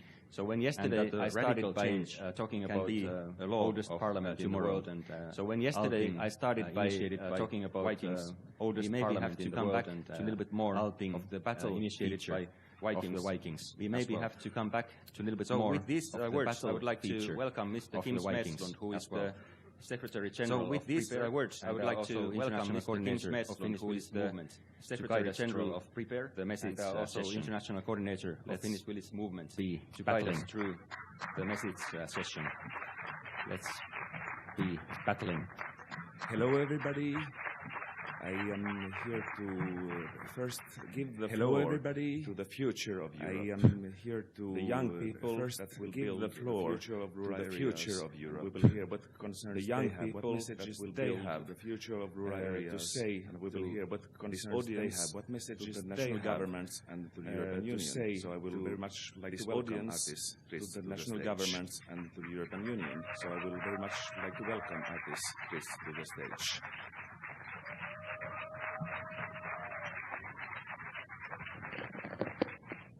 Good afternoon. Now, as you can see, the European Rural Youth Declaration has been handed out to you. As you can see, the European Rural Youth Declaration has been the 5 main challenges were identified. During the last summer, afterwards, the 5 main challenges were online networking and opinion gathering activities. Afterwards, like webinars were organized to discuss online networking and opinion gathering activities. Like webinars were organized to discuss the problematics. As you may notice, rural youth face we all together were, and this week, joining the European Rural Youth Parliament. We all together developed the calls for action. Joining the European Rural Youth Parliament. Where we developed the calls for action, hopefully holding in your hands right now. They were typed into the document you're hopefully holding in your hands right now. We're not only demanding and calling for action, and important to say, we're not just only demanding and calling for action on decision makers. We're not just waiting our challenges to be solved by by someone else, that gathered in the youth parliament, in fact, are already putting a lot of effort to that gather in the youth parliaments are already putting a lot of effort. We might not be experts in all the politics documents, and we might be experts in all the politics documents. And we might be experts in all the. We know how the future of our lives is clear. We are ready to learn. We know how the future of our lives should look like, and to get engaged. We are ready to learn and involved. We're ready to. The main wish of youth is to be able to have an equal dialogue with the main wish of youth is to be able to have an equal dialogue. We are ready to be a part of the European Rule Parliament movement. We are ready to be a part of the European Rule Parliament movement. And actually, we are happy that we are becoming one. We're not a separate ingredient. We are among you. We're not a separate. Let's hear ingredient. What we call for. And now, let's hear what we call for.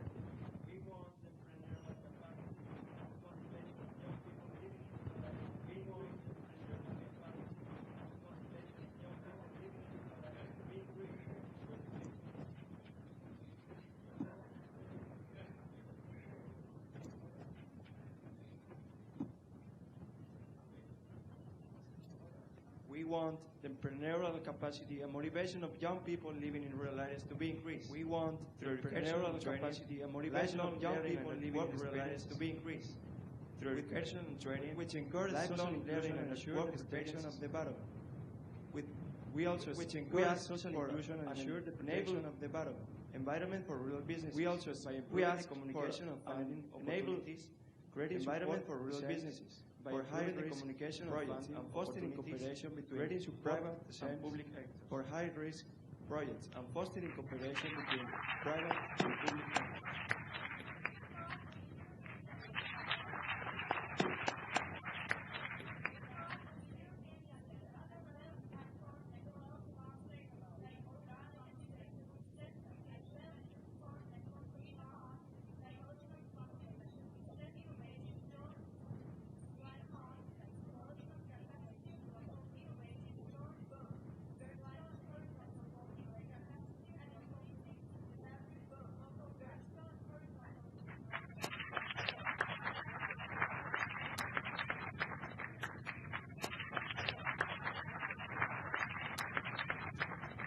We demand the increase of public and private investments for the broadband expansion, increase of public and the physical infrastructure that connects for the rural areas expansion, to ensure and the physical infrastructure that public service rural areas and to support entrepreneurship in rural areas, equal access to public service and to development of local digital strategies. We demand of closing the development between local urban and rural areas, capable of closing the divide between intergenerational gap in the use of digital and preventing through fundraising, volunteering and networking use of digital tools, through fundraising, volunteering and networking.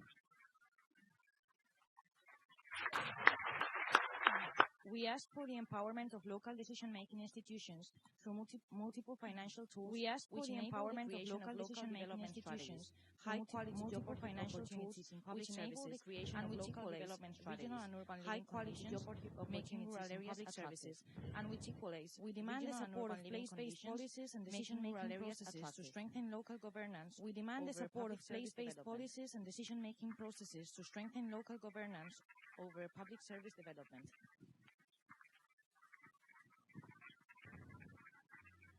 We want youth to be empowered by the provision of consistent political and social inclusion. We want youth to be empowered by the provision of consistent political and social inclusion. We demand transparent decision-making processes at all levels, especially we demand transparent decision-making climate change actions at all levels, especially on solidarity policies, which are directly affecting the young generation. International relations and solidarity, which are directly affecting the young generations. Thank you very much, friends. I'm looking forward, and we are looking. Thank you very much, friends. To work all together. I'm looking forward, and we are looking forward to work all together. Future we are willing to live in. Thank you very much, and I'm giving this word to Kim. Future we are willing to live in. Thank you very much, and I'm giving word to Kim now.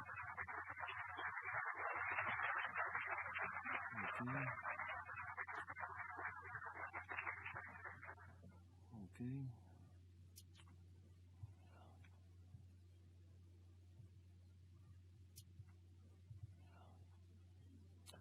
Yes, hello. Sorry for the silence. That's because Finns are very silent. And we are very shy. Yes, hello. Sorry for the silence. But our declaration, which looks like a little bit of and we are very shy and timid between the lines. But our declaration, which looks like we just want to say that timidity when we read it other papers which are much stronger, and they will be. And we just want to say that we have very soon other papers which are much stronger. The strong message from you on our websites very soon, and the strong message from you pass our message to the governments and the European Union. To make progress and pass our messages. This first slide, normally I have a blank slide with nothing. This first slide, just to normally I have a blank slide. Should nothing areas be blank slide, just to show people that everybody rural areas exodus of people, exodus of brain, people, exodus of young people. Everybody, a big exodus, the future of people, exodus of brain. That is maybe one of my biggest questions. Is that the future that we want? 50% of the population are one of my biggest questions. And most of them are leaving. 50% of the population are very good, under 25. And most of them are leaving. If we still keep like very good, concentrating and centralizing, if we only still thinking about farming, like concentrating and centralizing, future. Only thinking about farming. This slide, it's my life, our future. My voice was a little bit bad, so I will not sing it. This slide, but it came from yesterday's night networking. My voice was a little bit bad, so I will not sing it. It's my life, it's now or never. But it came from yesterday's night networking. Young people in a circle singing it's my life, it's now or never. They deserve the life. So that came young people in a circle singing it's my life. They deserve the life in their rural areas. Then, I will just shortly tell about the process that brought us to this stage. I will just shortly tell about the process that brought us to this stage. People in the areas manifesto and the declaration. Together, they work together historically, made association, people in the areas, and finally the national. Together, they work together, made association, NGOs, and finally kind of the voice development organizations, rural people and communities in those areas. Was kind of the voice and the final rural people and communities in that area. And also I will thanking that. And it progressed as a national rural parliament, Macedonia, and also I will thanking that France might also think that maybe Spain is also coming after with their own national rural parliament. We might also think that maybe Spain is also coming after national rural parliament, national voice of rural people, and our messages in the manifesto and in the declaration has been collected. Voice of rural people, and our messages in the manifesto and in the declaration connecting to grassroots people. Most of these messages come from there that are very much connected to grassroots people here.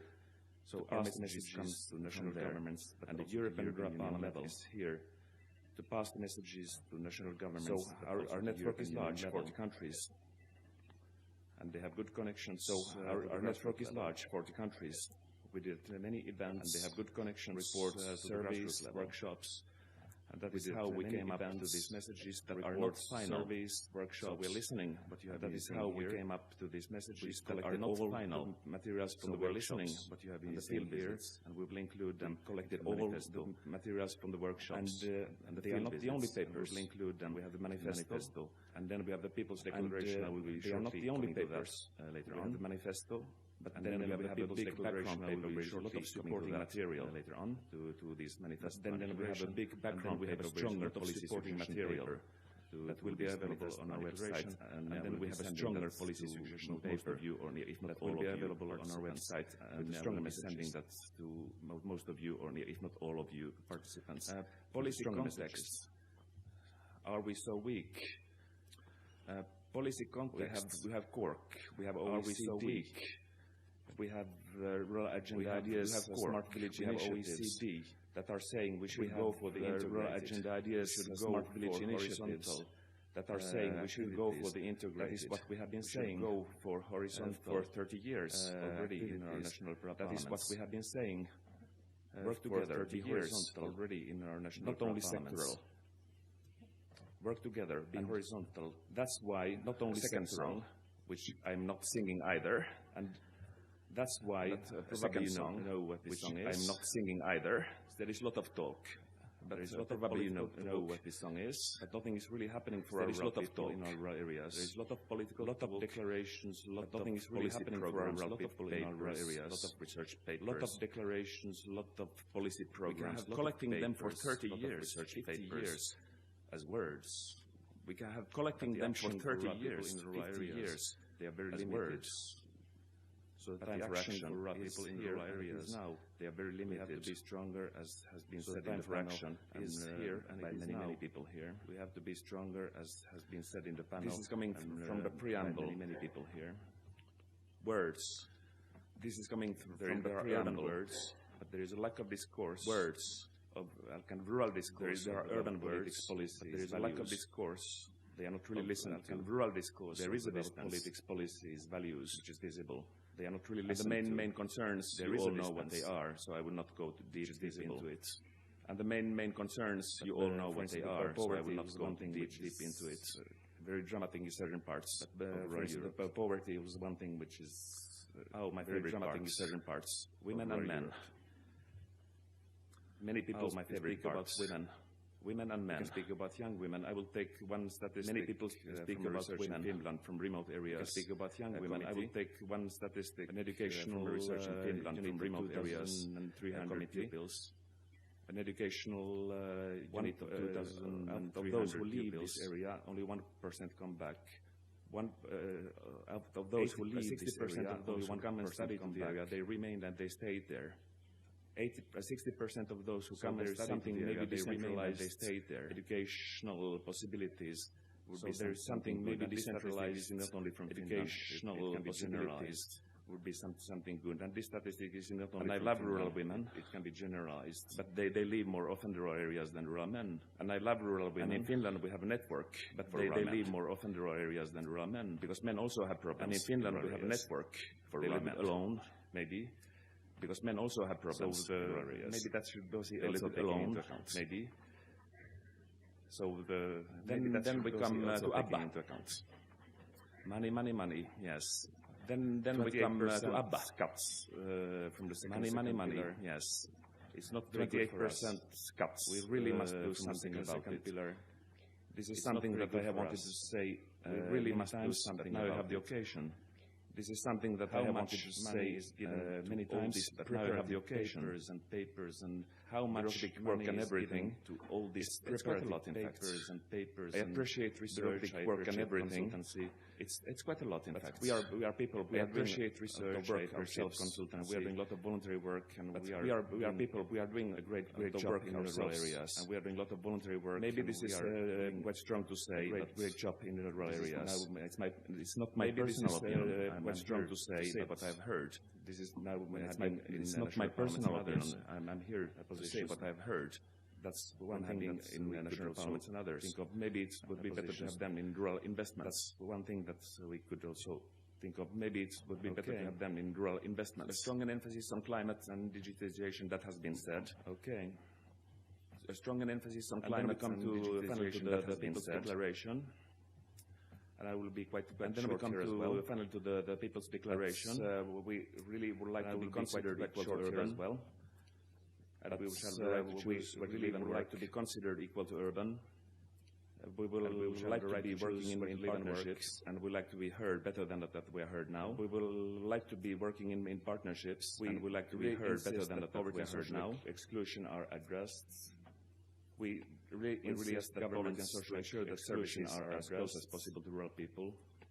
We really ask governments to ensure that services are as close as possible to rural people. About policies, and this is got a strong message, even though it's not really here. We really want a real rural policy with a real agenda. Got a strong message, even though it's not really here. We really want a real rural policy with a real agenda for rural people.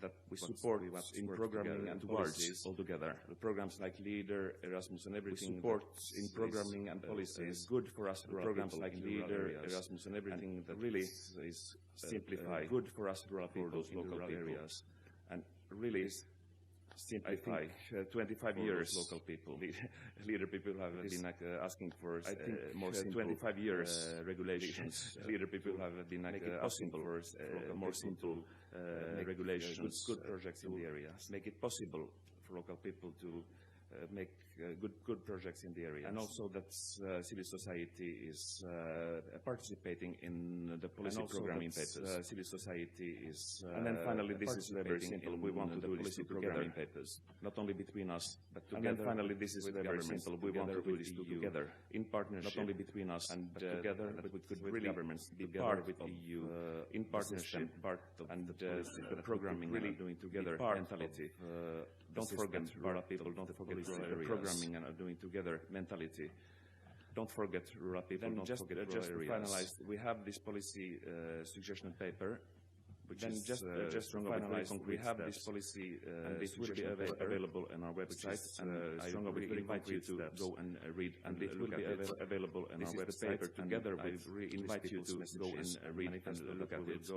This is the paper together with these people present these manifesto that we will all the materials that you sent in the workshops and in the present these issues take them into account. All the materials that have you sent in the workshops by these words I thank you very much take them into account by these words I thank you this message very much thank you have the possibility to present these messages from Canvas. Thank you.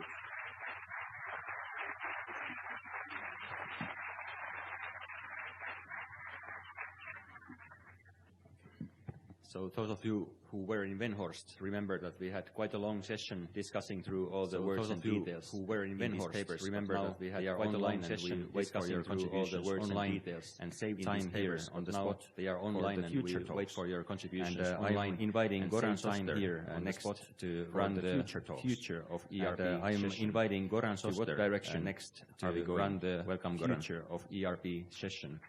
To what direction are we going? Welcome, Goran.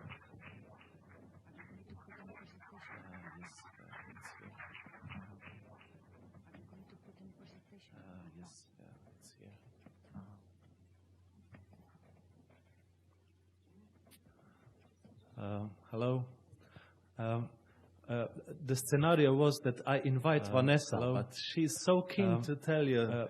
The scenario was that I invite Vanessa, but she's so keen to tell you. She jumped on the stage. Reporter from Vanessa was selected to be a reporter from yesterday's meeting, and we had not only that. In the process of ERP, and we prepared for that. Not only that, we made in the process research. A survey prepared for that event about how our partners see the future of European Rural Parliament. How our partners see. I would like to invite you the future of European Rural Parliament. And Vanessa, I would like to invite you to give us the reflections. How do I move this on to the next page? How do I move this on to the next page? Okay, thank you. Yeah, so I'm not going to take a long time over this. We had a big survey with a lot of... Yeah, so I'm not going to take a long time over this. We had a big survey with a lot of results, obviously. Sorry. It's okay, I don't need to. And... yeah, so you've got in your packs the short, so you've got in your the results packs of our survey of our partners. Very short version. We also had a big meeting yesterday, which we've not documented yet, but that was we also had a big meeting yesterday, which we've not documented. And we do this process every 2 years because the European Rural Parliament is a movable feast. And we do this process every 2 years because the European Rural Parliament is a movable feast. We're not static. And we began the whole process in 2013 to open a door, which staff Staff and Bond did, and we began the whole process in 2013, and then we've evolved it Staff and Bond two succeeding rural parliaments. And this time we are looking and then we've evolved it now and two succeeding rural parliaments. And this time here we are looking again. And it's very, very important that all the people are partners, but also others. And it's very, very important that all the people are partners, but also others out there in the community who would like to see us doing things. We're coming to the end of a 2-year funding period. As of January next year. We're coming to the end of a 2-year funding period. We have to rethink as of January next year. And then we have to rethink our plans, and we have to rethink our next in the year when we begin. There'll be a lot of issues surrounding that. So this is the moment looking a little bit in the year when we begin to plan. Survey that we carried out. Some looking a little bit ideas that have been raised and which can be discussed in the session in a minute. Some of the ideas that have been raised and which can be discussed in the session in a minute. Of the ERP were, and it's not just this event, asked people what they thought the main achievements of the ERP were, and it's not just this event. Not surprisingly, maybe this gathering and our manifesto, and not surprisingly, maybe this gathering. And our manifesto, also the building of this ERP partnership, which now has 40 countries, but also the building of this ERP partnership, which now has 40 countries as partners, and we're seen as a big achievement. Pan-European and helping through that to articulate the rural voice from we're seen as a big achievement. 40 countries, and helping also that we have visibility and that we do appear at meetings. Also that we have visibility and that we do and that we're known about at meetings, respected in the European Union and Commission, and that we're known about there. And also that we have been involved in promoting, helping to promote and connect rural parliaments. And also that we have been involved in promoting, helping to promote and connect rural parliaments. And Goran's book is a very fine example of. We asked people about what their priorities for the future should be with the ERP. We asked people about what their priorities for the future should be with the ERP. This is the hard thing for people to do from a national level. Advocacy. We have an opportunity as a platform. This is the hard thing for people to do from a national level. Advocacy, and we have an opportunity as a platform, networking, of course, which is to promote advocacy at anything level. So enabling partners to share information and experience, but these two things were seen very much as being linked. So enabling partners to share information and experience, having done the networking but these two things were seen very much as being linked. You cannot do advocacy without, of course, is our biggest networking event, so that you know we do things in between times as well. About in this event, of course, is our biggest networking event. In terms of how people see the ERP going forward, the majority in terms of how people see the ERP going forward, an ongoing informal majority stories and process. Carrying on, which supports partnership and advocacy, an ongoing informal, a kind of flexible umbrella to reinforce and support partnership and advocacy partners. A kind of flexible umbrella, the individual organisations that are involved, the 3 co-initiating organisations, the individual organisations that are involved, are seen as important. The 3 co-initiating organisations and as an umbrella isn't necessarily as important the vehicle that's implementing this. You know, that the ERP as an umbrella isn't necessarily in terms of how we are organised an informal network. In terms of how we are organised an informal network, thematic work around key themes that people identify. Networking, we asked people if they would be prepared to key themes that people involved in helping, in doing things. We asked people if they would be prepared to get they're ready to help in terms of co-organising events or inviting us to events or vice versa. They're ready to help in terms of co-organising events or inviting us to events. 3 countries actually said they were interested in hosting the next ERP, which is a good thing. 3 countries actually said they were interested in hosting the next ERP, which is a good thing. The 5th ERP. So we're always looking for people wanting to do that because it's working with the themes we're identifying now in this rural parliament. Thematic events has been working with the themes we're identifying now in this rural parliament. But we must not be seen to be replacing the activities of our partners. I think we must not be competing with our partners, but the activities of our partners. I think we're not competing with our partners, but we are acting to support them in the ways that they wish. So in terms of active participation, yes, partners want to be actively involved, but they need clarity about roles and responsibilities. Yes. partners want to be actively involved. Their involvement must benefit their own agendas. It's not something that they have time to do in addition to the things that they already prioritise. It's not something people wanted to see us more active in Eastern Europe and in non-EU countries, which might include Britain and people wanted to see us more active in Eastern Europe and in terms of thematic work, youth, sustainable development, environment, local self-government, and in terms of thematic work, youth, sustainable development, environment, local self-government, education, etc. We asked people a little bit about thematic work, how we communicate with them, and this isn't always an issue for us. You know, we've tried lots of different ways of communicating, and this isn't obviously always an issue for us. You know, we've tried do or don't read those emails. Communicating. We have a website, and I don't know how many people do or don't read those emails. There's a lot of information on it. We have a website. We have a newsletter, which I think more people use our website. There's a lot of information on it. We have a newsletter, which I think more people do pick up, do log on to, and probably use. We have Facebook, the thing is that this communication has to be two-way, and I think we also feel the thing is that this communication sometimes it's a little bit one-way. You know, we're sending things out to you, and sometimes it feels like it's going out. Sometimes it's a little bit one-way. We're not quite sure what your reactions were, and sometimes it feels like it's going out into outer space. And we want you, we need you what your reactions were, or if you even looked at it, because we want you, we need the organisation to feed back to us, because not us, not the steering group. So we the organisation, you are communications to us, not us, not the steering group. So we absolutely have to have your. So those were the main things I think on which we can base some discussion now. We talked yesterday. So those were the main things I think on which we can base some discussion now. We talked yesterday, and you know, I think thank you very much, Vanessa. Facilitated discussion. I would like to invite now to the stage representatives from these three. I would like to invite now to the stage representatives from these three co-initiating Staffan Nilsson from 𝐂𝐂𝐓𝐻 and Aris Adlers from Prepare. Staffan Nilsson from 𝐂𝐂𝐓𝐻 and Aris Adlers from Prepare. Please join us at the stage. Before I give the word to you, I will, before I give the word to you, this slide is, I will show the next from the last page of the book, slide is, which is waiting for you to take from the last page of the book, which is waiting for you to take with. Please don't leave in the entrance lying around. So disseminate. Please don't leave this to the people lying around. Use it as a tool. Disseminate it to the people, and I would disagree use it as a tool. Kim's thesis that we have too many words. I would disagree with this Kim's thesis that we have too many words. Are weapons? Was this Bertolt Brecht? So it can be that both the words are weapons, and we are. So it can be, let's say, parliament. Parliament means parlare, and we are.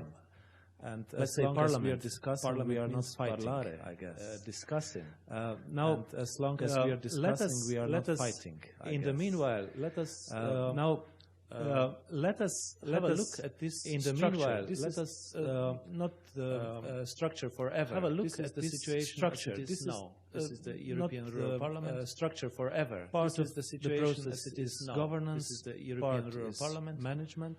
Part of the process when it comes governance. To the stakeholders. Part is the management. Management, especially when it comes to the stakeholders. And governance when it comes to the involvement and to the projects, asking people and governance the rural voice. It comes to the or what are the rural voices, asking people what is and the rural voice. Observe it a little bit, or what are also the rural afterwards when you will read and the book. You can observe it and a little bit suggestions. Also afterwards, we are keen when you will read the book, and we give suggestions. We are keen to change this, stay as it is. So this we don't. A challenge for thinking that this should stay as it is. Now we have this is three co-initiating organizations with us here. Now we have it would be nice to hear maybe reflections from each here, and it would be nice to hear maybe reflections from each about the future of ERP, how your organization is. About the future of ERP, how your organization, you personally and your organization, what will you do? This, as Hannes said, what will be your commitment? Your organization to ERP. What will you do? As Hannes said, what will be your commitments to to ERP. Stefan, please. The oldest one. I want or not. But I don't know if the voice the oldest one. is on. I want or not. First of all, I don't know if the voice the future. is If on. I don't believe myself in the future, First of all, I think there is a future. If I don't believe myself in the future, whatsoever to come for rural areas, I am very positive. In my general opinion, what I picked up from yesterday when we have the meeting in my general opinion, what I picked up from yesterday when we have the meeting to continue to build the future that there is willingness to continue. There is of course a lot of outstanding questions because this process we have. There is of course a lot of outstanding questions to the village movement in Finland. Process we have had 2 years. The application. Thanks to the village movement in Finland, they have no if we will have the application in relation with them. But we also rely very strongly on to have a very strong host. But we also rely very strongly on to have a very strong host. Not ghost, but host. I think we have had very good we have had it with the house 4 times, and not least here. I think we have had very good partnership with the house, even in Austria, not least here in the others. But even in Wenhorst, but I think what we also contribute to with this. But I think what we also contribute strongly to the European Union's work for neighborhood. We contribute strongly to the relations which we have with countries around us. So I'm very happy that we have this partner with you around us. 41 so I'm very happy that we have this partner with you. And I think this is for me also very strong signal for the future. Not only European countries. And I think this is for me also very strong signal for the future. But I think that we can also revitalize the way we work. But I think that we can also revitalize the way we work. I am happy to see how we ourselves could perhaps even simplify the way we work. I am happy to see how we ourselves could perhaps even simplify the way we work. And the question is, can we have 3 days even to the next time or different? For me, I am open to can we have 3 days even to the next time or how we can manage. For me, I am open, but the most important is about that we come together. How we can manage to do it. But the most important is to continue. I can come together. Do you want me to continue? I can, but regarding ERP, no, it's working. Okay. Regarding ERP, no. No. Oh, it's working now. Okay, great. It's nice to see you all. Now. Okay, great. What about it's actually nice ERP? And yesterday I have been involved in so many conversations regarding already yesterday I have been involved in so many conversations regarding already 5th European Parliament. That it is really bright future for European Parliament. So it's mean that it is really bright future for European movement and. This proves that the necessity to get together. We were talking many times about this unique possibility. We were talking 40 countries, even 41 many times about this unique possibility to meet 40 countries, even 41 for sure all around a contribution. Europe, what we as prepared, this is for sure a contribution next what we as prepared will do because this and we next European Parliament need to break those bubbles of EU, bubbles of regionalizing, need to break our continent bubbles of EU, we need to regionalizing is our continent and gathering. We need to develop is this gathering for widening and involving more and more people who are really widening and involving more and more. Give this inspiration who are really inspiration for those people who have been contributing since this inspiration for those people who have been contributing and I think that first Parliament today's youth presentation and all those demands proved that this today's youth presentation and breaking these bubbles, those demands proved that this kind of our bubbles where we are living in these bubbles, gives new perspective of our bubbles where we are living. It gives new perspective of what we do. Can you hear me? Yes. ERP is certainly addressing an important gap. Can you hear me? Yes. ERP bring people together at grassroots, and I think we don't have to bring people together at grassroots, and I think we don't have rural voice. No other that big network, and certainly bringing together rural voice is very much needed, and certainly ideas and thoughts together very much needed. Joint manifestos to deliver ideas and thoughts together level, but also I think it's very important to deliver with grassroots at European level, but also I think it's local level and national level, and through our national networks deliver those messages on local level and national level. We should maybe think about how to deliver those messages.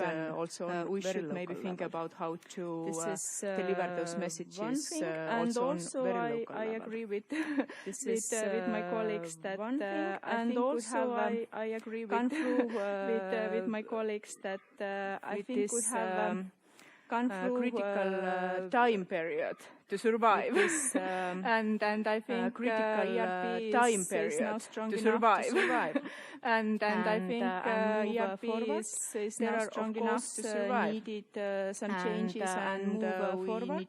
There are of course needed some changes and what we need to improve. Also collecting information with critical mind what we can improve. I think it's important how is the process of finally reaching to the manifesto. How is the process of finally reaching to the manifesto we can improve, and maybe so that people can more feel that this manifesto is really we can improve so that people can more feel that this manifesto is really that this living its manifesto and their own document their territories that this living its life yes I also have an idea about this like yesterday Marianne brought this forward this competition about this like yesterday Marianne we have this forward countries already interested in hosting and yesterday we discussed about interested in actually in hosting and yesterday we discussed about it ERP we got very equal we got very applications ERP we got very equal and I think we really need to think about maybe this competition is not good in the sense of collaboration and cooperation and if those applications are not so good in the sense of collaboration and cooperation and if those applications are so equal and maybe just to think about how to will survive and certainly those countries who are interested in will survive and certainly those countries who are interested in and maybe we need also more clear coordination for the and inside our steering group and European level inside our steering group and one more thing I would like to highlight is to strengthen the connection with youth and one more thing I would like to highlight I see this is a huge strengthen the connection with youth value because I see this is a huge more youth in our process. We have I have noticed more my son is 15 years old and I have noticed in the school program that my son is 15 years old and a lot about noticed in the cooperation program and all those nice techniques and abilities a lot about cooperation and all those nice techniques and the abilities more and I think their generation has a lot of more abilities to cooperate across yes, and from Ilar's side also this that in the end of this month yes, and from Ilar's side also this that our members meeting the end of this month we will discuss also we have our members meeting general assembly and we will discuss also constructive proposals for come forward with thank you very much constructive proposals for future. Thank you very much. We would like to open now the floor for you. We would like to open now the floor, and I already see the hand. Valerie, you wanted to come in this event. And I already see the hand. Maybe Valerie, you wanted to come in with your thoughts. You're welcome. Maybe to take the microphone if there is one. Yeah, because of translation, we need it. Yeah. Yeah, because of translation, we need it. Yeah. I think we mustn't forget that as well as meeting, which is absolutely critical. I think we mustn't forget that as well as meeting, sort of event gives us a chance to meet, is that real people in real situations, sort of event gives us a chance to meet businesses, real people in real situations, and they are such inspirational and positive businesses in rural areas. We all know they are such inspirational and positive, but they face it with a positive attitude. We all know about the problems that they faced, and we need to take home a positive attitude, I think, with us. And they love their life. And we need to take home people like that. I think demonstrating to all of us the enthusiasm when we go and visit people like that. I demonstrate the things that they do. All of us varied when we go and visit them. Because I found that the things not to do are so varied. Obviously, digitalization is important, but it is the inspiration you get from real people on the ground. Digitalization is important, but it is the inspiration you get from real people on the ground that you have a chance to see. Thank you. Thank you. And people need to take those messages home. Thank you. I don't see other hands. Maybe in the meanwhile. Oh yes, I see. I don't see other hands. The last, maybe in the meanwhile, part of the whole. Oh yes, I see. In the end, the last, part of the whole. In the end, My name is Omar Ragnarsson from Iceland. We are my name is Omar Ragnarsson from Iceland. We are very important country. Without women, very important fact. In our times, well-educated, smart women on the age 20 to 40, educated, each society is on the age doomed. 20 to 40. We have to realize society all times doomed. Gone. Workers, we have to realize this. The old times are gone. Now, workers with it's the women in the world now can change things. It's radical the women change thinking of the world that can change things. Radical change thinking. Bravo. Maybe this is the moment that I share with you. Bravo. A nice maybe talk this is the moment yesterday that I share with you. A young lady. A nice talk which I had yesterday. Initiative. A young lady. Do you think that we can do something with that? We have an initiative. She explained that. Do you think that we can do something coming from women? She explained that she is 9 hours coming from women here by car, and that was the reason why she had to 9 hours to leave by car. And she asked me if it was the reason why she had to left. And she said to leave. Our initiative. She asked me if we can do something with that.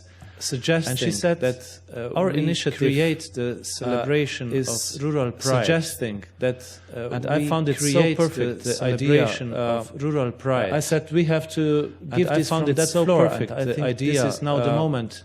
I said we have to them. Give this from that floor. They have. I think this is now the moment. Set the date to give support to them, celebrating this rural pride.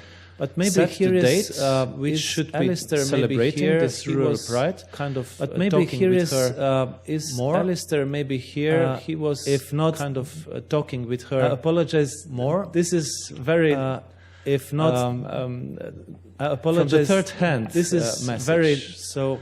We will try to communicate from the third hand initiative message from the. We will try to communicate with you this initiative from the idea is one part of Spain, or maybe Maria can say something more about this initiative, or whoever can support, or maybe Maria can say something more about this initiative, or whoever can support this. Words to it. We welcome. But not necessarily. Yes, we have here the hand. Maybe the lady can help, but not necessarily. Yes, we have here the hand. Maybe the lady can help us with that. Good morning. I would like to tell you about an initiative we have in Asturias. I would like to tell you about an initiative we have in Asturias. I think it was 5 years ago. I'm not sure. They have an initiative called I think it was 5 years ago. and it was for young people. So I think they were the first ones making this kind of initiative. And it was for young people. So I think they were the first ones young people from rural areas to be very proud of being rural. Make young people from rural areas to be very proud students of the same age rural, what they do in the and also to show the urban students of the same age. I think you were doing it for the whole year. I don't remember, it was a year. For a whole year. I think you were doing it for the whole year. I don't remember, it was a year. Yo soy rural. Yo soy rural. Dos. Okay. It was a 2 years program. And they also have lots of interviews in the TV. 2 years program. And they also have lots of interviews in the TV. Know how you can see experience for channel. So you can know how an experience for can one of your be a good help for young people to feel. You know, they have something to show to be a good help students for young people to feel. You know, they have something to show to other. Are there any other thoughts, suggestions? Thank you. Yes. Are there any other thoughts, suggestions? Yes. Yes. Katrina, I'm representing Latvian World Forum. Our organization is Katrina, I'm representing Latvian World Forum. Our organization had the honor within the European World Organization and. What we wanted to remind to all the national partners of ERP, what we wanted to remind each delegation, at least one young person, love to strengthen each delegation, at least one young person, to strengthen the youth pillar and to facilitate the creation of the youth network. And the second one, we received a message. The second one, that national partners would like to see. Also, the youth. We received a message that national partners would like to see. Also, the youth involvement in the organization of European World Parliament. And to respond to that, we have the competencies that we would like to share in a really functional way. We have the competencies that we would like to share in a really functional way to help to co-create this event. The last one, before coming to Candace, we had created last one before coming to Candace, we have created a WhatsApp group for everyone. It's still active. We have created a WhatsApp group for everyone. We are sharing the messages right still active. Everyone is in there. Who are already everyone. We are sharing the messages back to their home. Even those are still here with us. Back to their home. Even those are still here with us.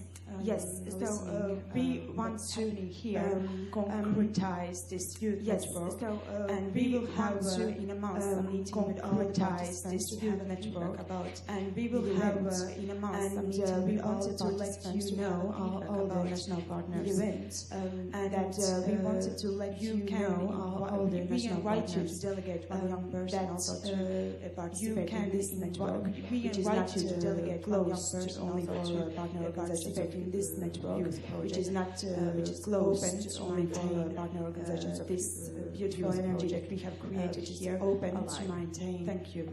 This beautiful energy that we have created. Another colleague there was raising the hand. Thank you. Another colleague there was raising the hand.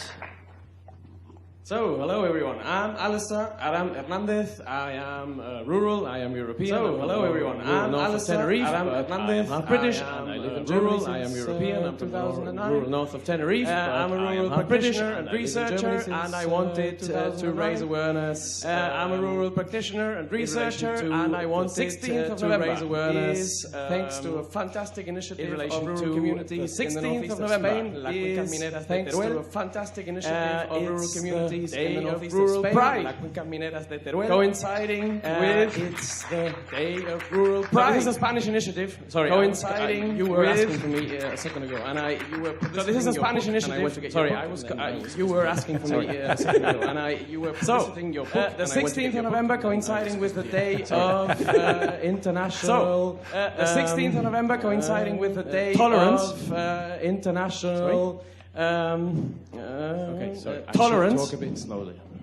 Sorry? The 16th of November is going to be the day. I should talk a bit the International Day of Rural Pride. 16th of November, Spanish initiative. There is a Spanish hashtag, International Day not in English. So let us change that. I invite you to contact me after not in English.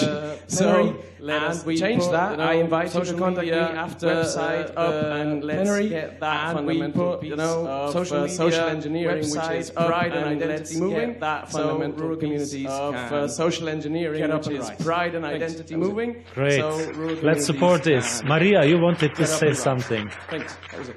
Great. Here in front, let's support this. Maria, you wanted to say something. Yeah, I didn't see here in front. We need the microphone. Oh, sorry, Maria. Yeah, I didn't see there. Yeah, sorry. Voy a aprovechar que estoy en mi país para hablar mi idioma. Voy a aprovechar que estoy en mi país para hablar mi idioma. Estuve liderando 2 workshops de urbano-rural. Ayer estuve liderando 2 workshops de urbano-rural. I was telling this that we are without the headphones. Okay. Sorry, Maria. Sorry, Maria. Yesterday was leading 2 workshops about urban-rural synergies.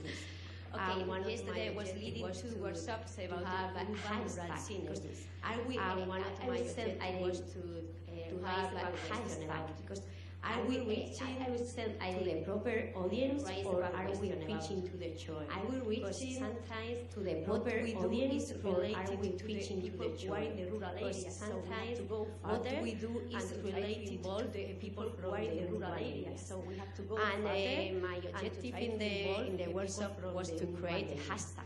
And my first workshop in the workshop was to create a hashtag. The second workshop, and in the first workshop, it didn't work to hashtag. No future, no village. It took to people, rural people, no future about the future of the cities. We are worried about the future of the cities. So about the future of the cities. We are worried about the future of the cities. So maybe we should start that hashtag from now. Social media campaign. We have the impact that hashtag, that social media campaign. We'll have after we can use the hashtag no village, no future. And trying to move into our local action groups, use the hashtag no village, no future, and trying to move into our local action groups in our countries, and trying to get involved about the possibilities they have in the rural areas, the benefits to live in the rural areas, and about the possibilities they have in the rural areas, the benefits to live in the rural areas, and the opportunities, not only the difficulties about globally. We think you said before, we are always thinking about globally. Thank you. We are always Thank you. Now, behind was somebody willing to say something. No, behind was somebody willing to Hungary and say something. Here the business side. And I'd like to address, I'm coming from Hungary and representing the major organizers of the business side. And I'd like to address, in addition to the very important farmer major organizers of this conference, there are other business, in addition to the very important farmers who are important and work for the rural areas, other business entities who are very much interested, which are the cooperative retail the rural areas, including my own. And unfortunately, I don't see organizations which are the cooperative retail chains, business organizations here. And unfortunately, I don't see. Maybe that's a lesson for the future, because we are the ones here, in addition to agriculture. Maybe that's a lesson for the future, revenues. We are the ones who are, in addition to agriculture, delivering revenues for their customers or own employees. So we are delivering revenues as the European Economic and Social customers coming from employees, has a special group for employers. As the European Economic and Social Committee to invite next time has a special group for employers. Maybe Business Europe, I would highly recommend to invite next time important players, maybe Business Europe or Euro, or you want to have a cooperation, important players in the rural areas. Not only asking, or you want to have a cooperation governments or municipal with us in the future. for money, not only involving business, begging key in our municipal governments future as well, money, but involving business, which is key in our future as well, to have a development. Thank you. Joanna Story, I'm from the Australian University of Life Sciences. I'm also here as Joanna Story. I'm alpaca farmer in Latvia of Life Sciences, and you may tell from my accent I'm also from the UK. Alpaca farmer in Latvia, and that's the way I would tell from my accent. I'm also from the UK, so I'm also European, and that's the way I would want it to stay. A little bit of what my thoughts are on the back of No Future, No Village. No Village, a little bit of what my thoughts are because I've heard that the rural areas No Village have a disproportionate effect. Because I've heard change mitigation the rural areas can have a disproportionate effect. I mean, some of the things that the villages are so that is important. I mean, some of the things that the villages are proud of are listed. Important adaptability and resilience. How many of you are listed? How many of you and resilience? How many of you can find teas and things like that? How many of you, or at least know someone who does? How many of you can find teas and things like that? Have been lost, or at least know someone who does? Valuable. These are all skills that the ability to problem solve urban areas due to overcoming the challenges of rural life. The ability to especially in adverse weather due to overcoming the challenges of rural life to do that. Especially living within the constraints of and adaptability to the challenges living within the constraints of and adaptability to the skills are needed in the future to address the challenges that confront us. So these skills reframe the future to address the challenges that confront us. That we have all these constraints. So let's reframe the debate that we have gifts that we have, and the urban areas need us. We have all these skills. They're vulnerable. We have all these gifts. Unless it all, and the urban areas, rural areas are thriving. They're vulnerable. So how can we reframe that focus of that rural areas to help the urban areas understand their dependence of that on rural areas, to help the urban areas understand funding to their dependence on rural areas. Let's take the debate to release the appropriate urban areas and not to always be on the defensive. Let's take the debate to the urban areas. Now it's really time to give the floor to the. I think it's lady waiting. Now it's really time to give the floor to the. I think it's lady waiting for quite some time for the microphone. Gracias. Tengo que explicarme en español. Lo siento. Soy Marta Corella, yo vengo de un municipio, soy alcaldesa de un pequeño municipio de montaña. Soy Marta Corella, soy indígena, aldeana de montaña, en peligro de pequeño municipio como tantos otros de las zonas de montaña. Soy indígena, aldeana, represento también a la Comisión de Municipios Forestales de España, los territorios forestales. Represento también a la Comisión de Municipios Forestales de España, los territorios forestales en su conjunto y prestamos servicios ecosistémicos, recursos que son imprescindibles para la sociedad en su conjunto y prestamos servicios ecosistémicos al conjunto de la sociedad. De necesidad no es una cuestión especie humana. Mantener estos territorios es una cuestión de necesidad y poder poner al servicio de la sociedad estos productos. Mantener estos territorios, uno de nuestros grandes problemas es que no hay una educación de base en nuestros niños. Dicho esto, uno de nuestros grandes problemas es que no hay una educación de base para poder poner en valor estos recursos que tenemos de gestión. Y voy un paso más allá. Nuestros territorios para poder poner en valor zonas masculinizadas, como bien decía el compañero de Islandia, las zonas envejecidas son el pilar donde se ancla el desarrollo de nuestros territorios. Mujeres y aún voy a dar un paso más allá. Ancla nuestros pequeños de nuestros territorios son lugares donde y aún voy a dar un paso más allá. Entes independientes, nuestros pequeños municipios son lugares donde los niños son entes independientes que deberíamos que tienen 4 años porque toman decisiones propias. No haya un niño y creo que deberíamos impulsar el derecho de los niños a tener un pueblo, a vivir libres, a entender la naturaleza y a disfrutarla. El derecho de los niños a tener un pueblo donde la calidad ambiental la naturaleza es insuperable y porque somos lugares que hacemos las personas la calidad ambiental es insuperable. Creo que tenemos que darles la oportunidad a estos niños que son los jóvenes del futuro más reciente. Creo que tenemos que darles la oportunidad de que tengan que son los un lugar limpio, el futuro más una naturaleza limpia, de que tengan el territorio un lugar limpio. Una naturaleza limpia fuente que entiendan el territorio para el conjunto de la sociedad como y que una fuente de no haya todo niño para el tiene derecho de la sociedad a un pueblo y que pues eso no haya todo niño tiene derecho a un pueblo. Gracias. Is there still some? Yeah. We will have to conclude slowly. Is there still some? Because of timing. I'm we Angela will have to from conclude slowly. Because What of about timing. stopping I'm Angela of from undervaluating ourselves? In these days, What about I'm stopping staying in a of wonderful hotel, undervaluating and ourselves? I'm paying just in these days, 45 I'm euros staying per in a night. wonderful hotel. I'm going to and live I'm in paying next just week 45 I'm euros going per to night. pay 145 I'm going to live in per next week. Yes, and it's I'm going to Candace, pay but 145 this hotel per has a night. spa inside. Yes, That's for free Candace, if you go but there. this hotel What has a does spa it- inside. this hotel That's is for just an free example, if you go has there. less of the others. What does it? This What hotel about is just an stopping example, and has undervaluating less of ourselves? the others. Meaning that we What go about every stopping day and to undervaluating work in ourselves, meaning that maybe? we go But we every day are from to we work are in the a- one in a from city rural maybe. areas, so we But have we to are from- to ask we more are the one from because rural areas, we- so maybe we we have can to arrive late, so to we ask have to more justify because every day. and And we are the ones that study so the we have to double, that justify travels the every double, day.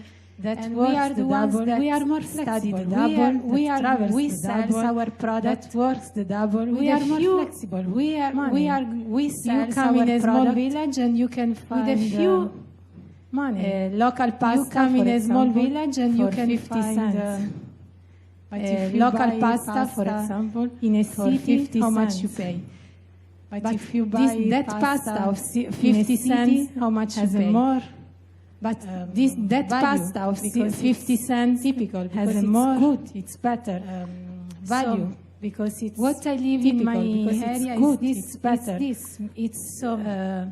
What I live Everything in my is area is undervaluating this, because this. we are rural. It's, You're far from the city, everything so is you're under- undervaluating because we are rural. less. You're far from the city, so your hotel cost is your university less. maybe is not. You're far from best the one. city, so Just your this. university maybe is not Thank you. the best one. I would like to ask now the three coordinating organizations. I would like to ask now the come back three with, coordinating very short organizations reflection, to maybe come final back thoughts. with. Unfortunately, we have very to, short reflection. We have to conclude maybe the final session. thoughts. Unfortunately, we have to reach the. We have to conclude the session to enable people to. So please try to keep it short. Airplanes and We'll try. buses. I have only one reflection. So please and then try it to rely keep more it or less short. To the last intervention We'll try. on the floor. I have only one think we are very reflection, good and then in it to rely describe more or less problems, to the last intervention lack on the of floor. challenges. I think for we are rural very areas. good in to describe But we have problems, to remind lack ourselves of and highlight. challenges We for have rural a areas. lot of good but we have to remind ourselves and highlight.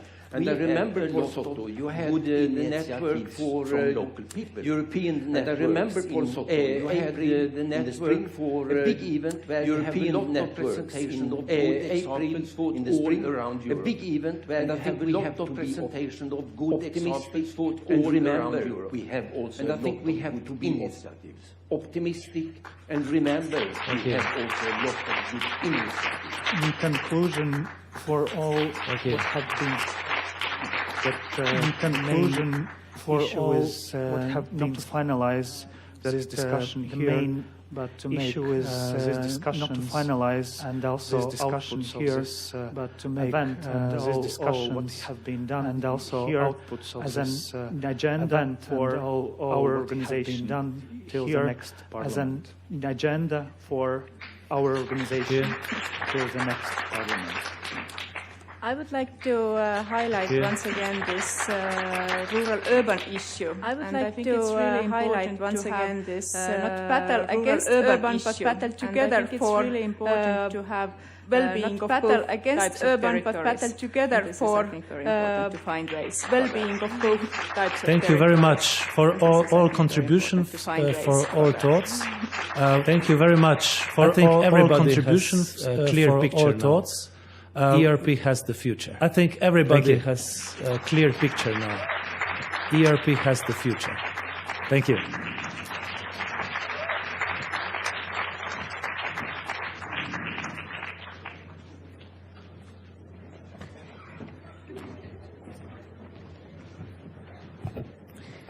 Okay, to be conscious with time, knowing that your buses and planes are really leaving, to be conscious with time, knowing that your buses and planes are really leaving, signing of the Candace Declaration. The next session, that is the shortest official signing of our papers is already done. So the online commenting of our papers is already done. So the online commenting and the manifesto, of course, for the background paper of Candace Declaration and the manifesto, our job, of course, from our like our panelists countries, kindly reminding, is not only our job comment on these papers, but use the papers. Countries. Use them in our social media networks, like we heard that our youngsters are already doing. Use them in our social media networks, like very important our youngsters are already doing. It's but also use them when we are meeting very important way of face-to-face impact. When you are meeting with your local municipal politicians, most effective way of making an impact. Members of when you are meeting with your local municipal remember these papers. National. So I'm inviting Mr. European Parliament members. Bellamino, remember these papers. So I'm inviting Mr. Bellamino, Fernandez, and sorry for my pronunciation, and also Mr. Staffan Nilsson. And sorry for my pronunciation. Got the chance to sit for a while. Also, Mr. Staffan and Aris Adlers again who already on stage. Got the chance to sit for a while. Also, Maria and Aris Adlers again on stage. And also Maria and Joao Botelho from Ilard Candace Declaration. Come back on stage and make the signing of the Candace Declaration. Welcome.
So, dear fellow Europeans, we are coming to the end of our beautiful event here.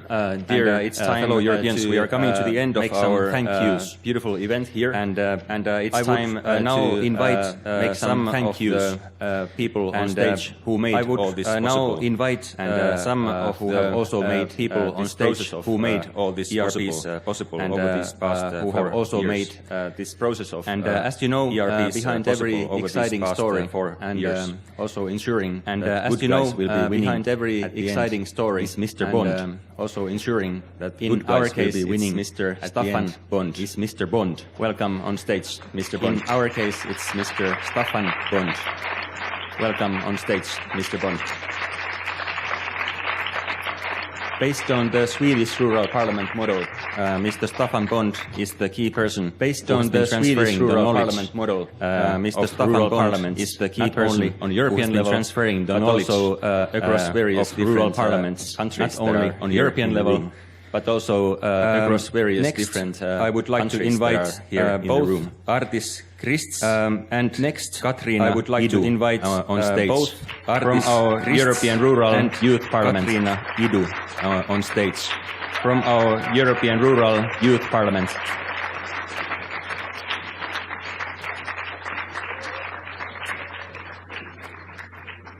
They have been arranging the second European Rural Youth Parliament.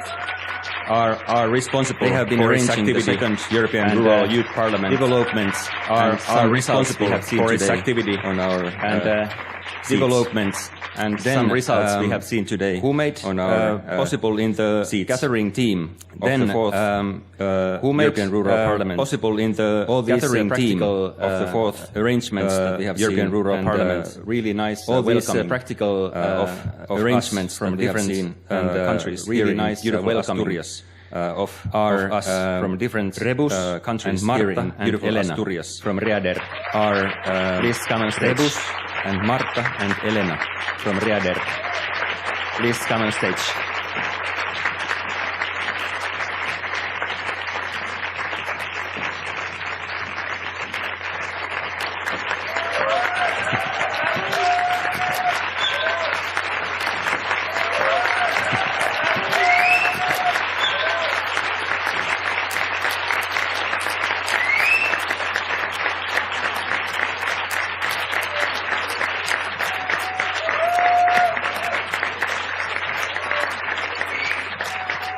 Muy bien.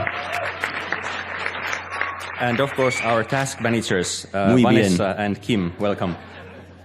And of course our task managers, Vanessa and Kim, welcome.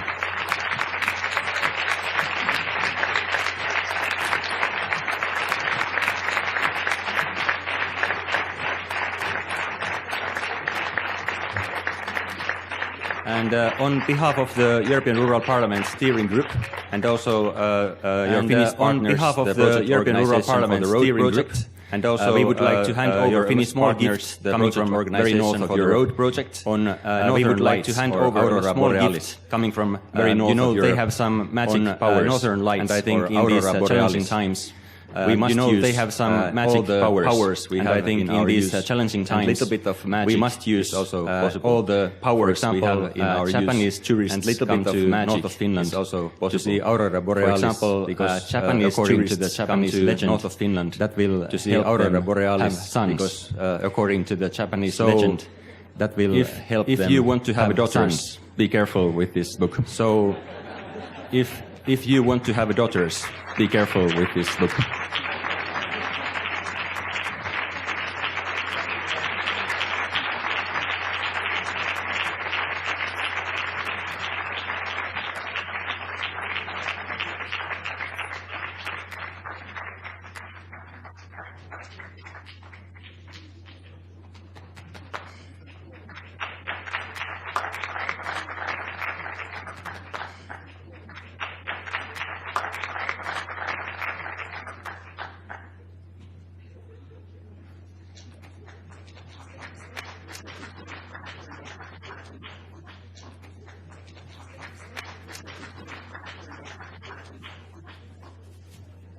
Sorry about that.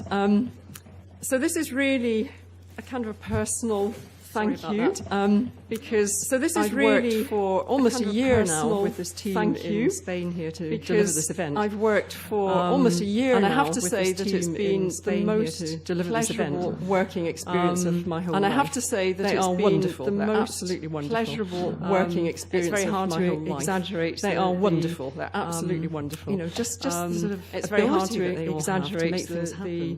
So I would like just the sort of recognise that year of activity. So I would like just to, and first of all, recognise the maestro year of activity. Who, first of all, the maestro who makes everything happen. Who makes everything happen. So these are little pieces of Scotland, and I hope that they will use that. These are little pieces of Scotland, and I hope that they will use that to come to Scotland. And Elena, of course, has been amazing. She's been doing all the communications, and Elena, of course, has been amazing. She's been doing all the communications, and lots of things. So, and Elena, it's a present for you. And is it Paz?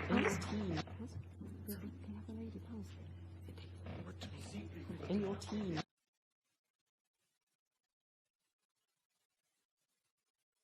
And Path is here.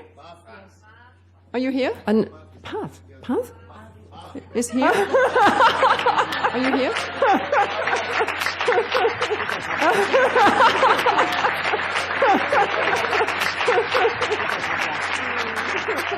So Path is one of these people without whom nothing would ever happen.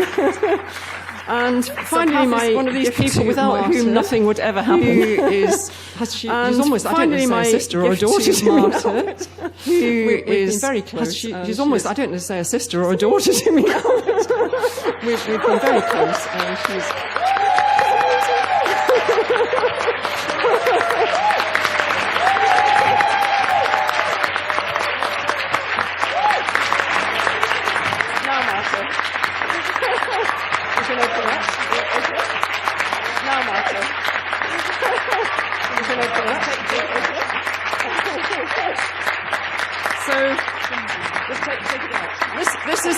This is a very special thing that we have in the Highlands of Scotland. This is a very special we call it in a way a Highlands of Scotland. So it's got a very, very long history in the we call it in a way a friendship. But we always use it to express friendship. It's got a very, very long history in the Highlands of Scotland. But we always use it to express friendship. And also, she has a gift here which I hope will inspire her to come, and she's a champion golfer. She has a gift here which I hope will inspire her to come to the home of golf. She's a champion golfer, you may not know that. To come to the home of golf.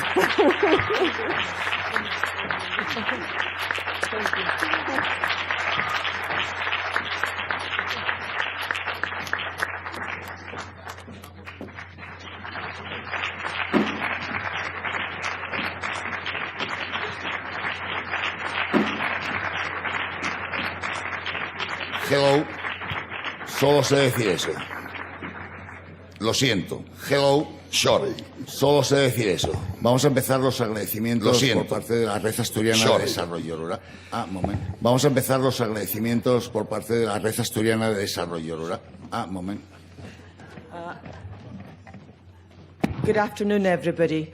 As I've met quite a few of you today, yesterday, the day before. Good afternoon, everybody. You'll all know by now that I'm Scottish. I've met quite a few of you today, and I am European. The day before, and I would like to stay that way. And I am European, and I would like to stay that way.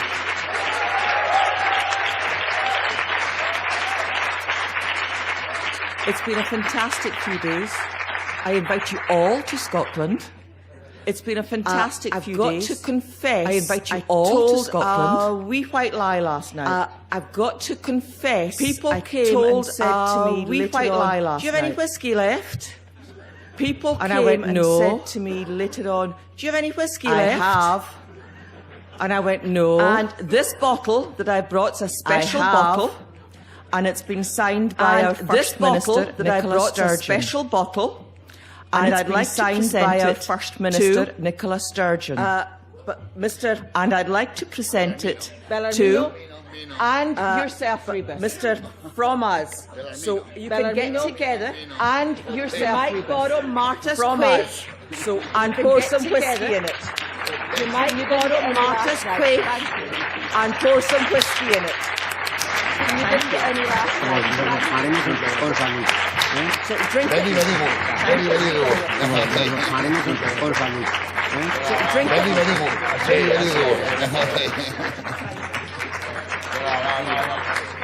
Así.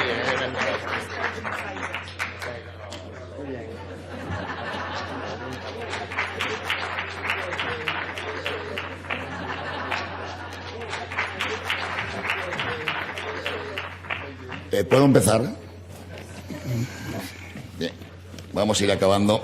¿Puedo empezar? Solamente puedo decir gracias. Bien. Y voy a leer rápido porque tengo muchos agradecimientos. Solamente puedo decir gracias. Esto es el trabajo de mucha gente. Voy a leer rápido porque tengo muchos agradecimientos.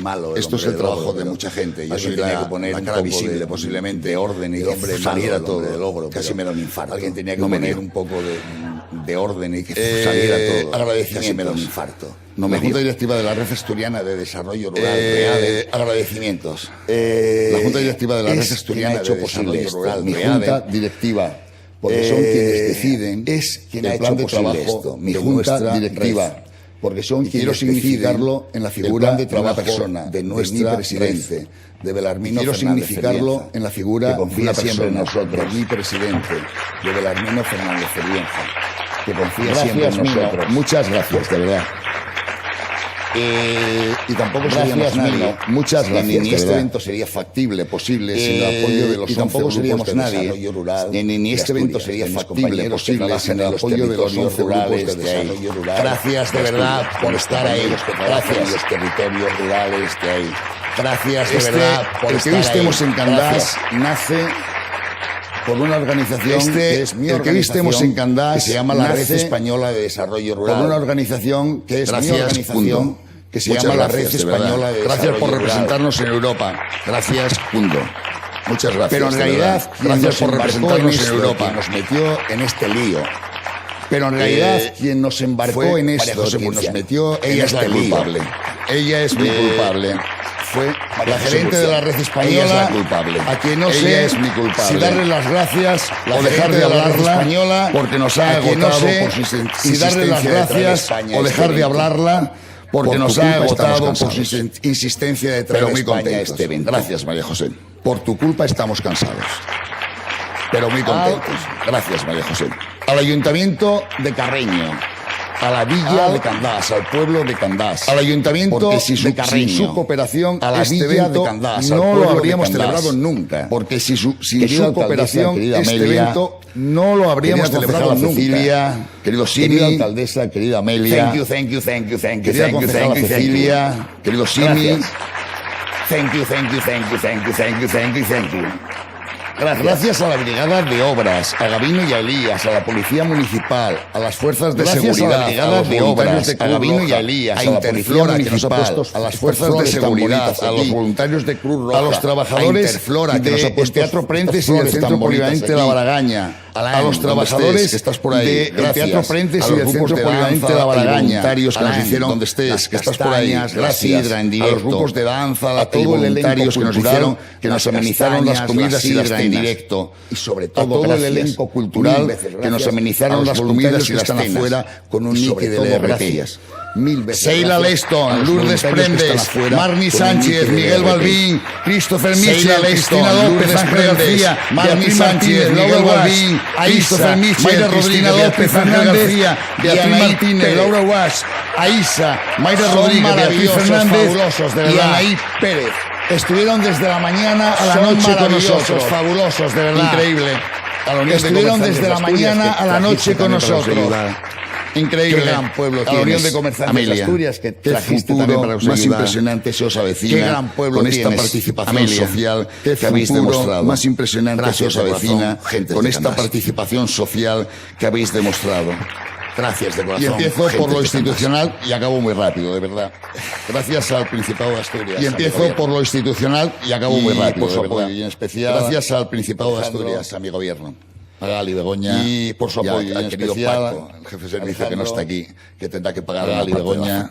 Y al querido Paco, jefe de servicio que no está aquí, que al Ministerio de Agricultura, Pesca y Alimentación y a la Red Rural Nacional, a Isabel Bombal, que estuvo al Ministerio de Agricultura, Pesca y Alimentación y a la Red Rural Nacional, a Isabel Bombal, que estuvo con nosotros en la cena, y a su equipo. Carolina, Lourdes, Cristina, Patricia, me lo dieron, a las que llamé una y mil al Ministerio de Transición Ecológica, a Hugo Morán, y me lo dieron. A la Fundación Biodiversidad y a su directora, al Ministerio de Transición Ecológica, a la Caja Rural de Asturias, a la Fundación Biodiversidad y a su directora, Sonia Castaneda, a la Caja Rural de Asturias, gracias a Javier Nievas, presidente Jesús Casas y al delegado de Asturias, Juan Moya, a nuestro lado. Ellos diseñaron toda nuestra web. Por cierto, todo esto está ahora mismo siendo transmitido en directo. Ellos diseñaron toda nuestra web a través de nuestra página web. Todo esto está ahora mismo siendo transmitido en directo. Igual que por eso os pedíamos que nuestra página web para que salierais, para que nos quedara vuestra voz. Por eso os pedíamos que cogierais el micrófono. Gracias a Amador Robles y a Mariano Santiso por poner a Renfe, a la empresa de ferrocarriles, a nuestra disposición. Gracias a Amador Robles y a Mariano Santiso por poner a Renfe, a la empresa de ferrocarriles, a nuestra disposición desde el primer momento. Gracias a Por Anor, porque nos puso todo este montaje tanto preferido, que está por ahí grabándolo todo y haciendo fotos. A Jota, a mi director preferido, y está por ahí grabándolo todo y haciendo. Y gracias a Masi, a Juan, a Ícaro, a Vega, a Fernando, a Elena, y gracias a Masi, y a Juan, a Ícaro, a Vega, a Fernando, a Elena, gracias a Valnalón, a la Fundación Cetilla, de guía en las visitas de instituciones que nos recibieron en su casa. Gracias a Valnalón, a la Fundación Cetilla, todas aquellas empresas e instituciones que nos recibieron en su casa y nos enseñaron un poco de lo que. Y gracias a ERCA, Prepare y el AR por confiar en nosotros. Y gracias a ERCA, Prepare y el AR por confiar en nosotros para organizar el Parlamento Rural Europeo. Yo en este momento pediría, Alejandro, querido consejero, querida alcaldesa y querido Mino, si podéis subir al escenario, os lo agradecería.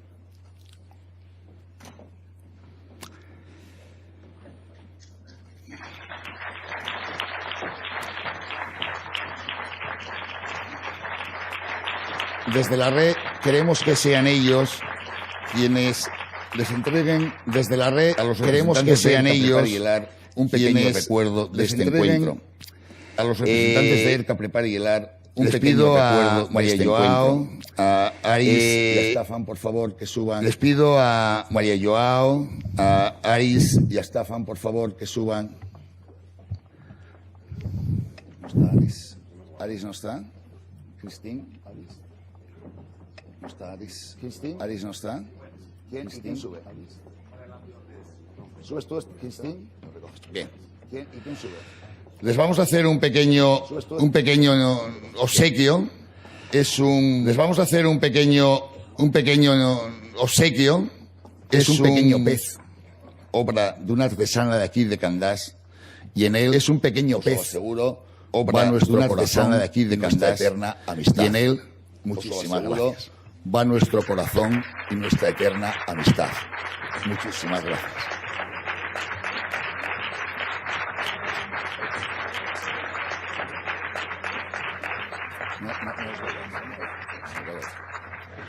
Bien, y ahora vamos a distinguir a tres personas. Esas tres personas os representan a todos vosotros, a tres personas que han estado. Esas tres personas os representan a todos vosotros. Son tres personas con las que hemos trabajado estos días, que no dos de ellas sobre todo codo con codo durante más de un año. Son tres personas con las que hemos trabajado. Todo estuviera, dos de ellas sobre todo bien atado con codo durante más de un año.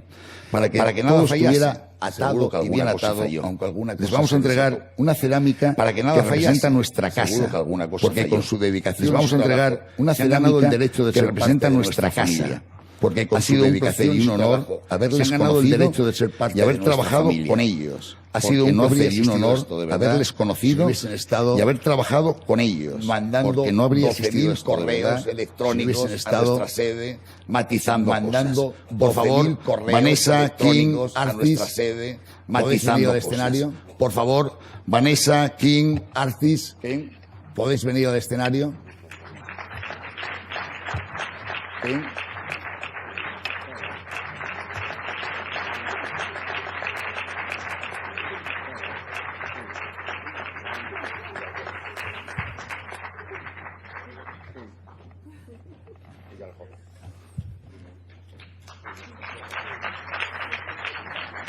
Bien, yo voy a terminar diciendo lo que ya dije en el joven, pero lo digo de corazón. Yo voy a terminar diciendo lo que ya dije en el joven, pero lo digo de corazón. Si algo ha salido mal, espero que había sido poco. Y les pido disculpas si ha salido algo mal. Pero las responsables de que todo esto haya salido algo mal son tres personas. Las responsables de que todo esto tres personas a las que en estos días he visto reír, pero también las he visto llorar, aunque ustedes no las hayan visto. Tres personas a las que en estos días he visto reír, no tener horario, pero también las he visto llorar, aunque ustedes no las hayan visto. De la Red Asturiana de Desarrollo Rural, no tener horario. Elena y ellas son mis compañeras. Maripaz de la Red Álvarez Asturiana de y Desarrollo Marta Rural. Vergara. Darle un Elena aplauso, Plaza. por favor, compañeras. Maripaz Álvarez y Marta Vergara. Maripaz, darle un sal de aplauso, ahí. por favor, compañeras. Maripaz, sal de ahí. Ellas son las que lo han hecho. Está Ellas claro, son está clarísimo. las que lo han hecho. Las mujeres son el futuro. Está claro. Está muy claro. Está clarísimo. Las mujeres son el futuro. Y ya finalizo. Está muy claro. Nada sería posible. Y ya finalizo. Que han venido de tan lejos. Nada sería hablar de posible. medio rural sin y ustedes. espero que nos recuerden Que han como venido de buena tan gente, lejos como personas hablar de medio que rural desde ahora mismo y espero que nos desde hace unos recuerden días como buena somos, gente, creemos, como personas sus amigos y que por desde eso ahora ustedes mismo se merecen desde hace el unos mayor días aplauso. Muchas gracias. somos, creemos, sus amigos y por eso ustedes se merecen el mayor aplauso. Muchas gracias.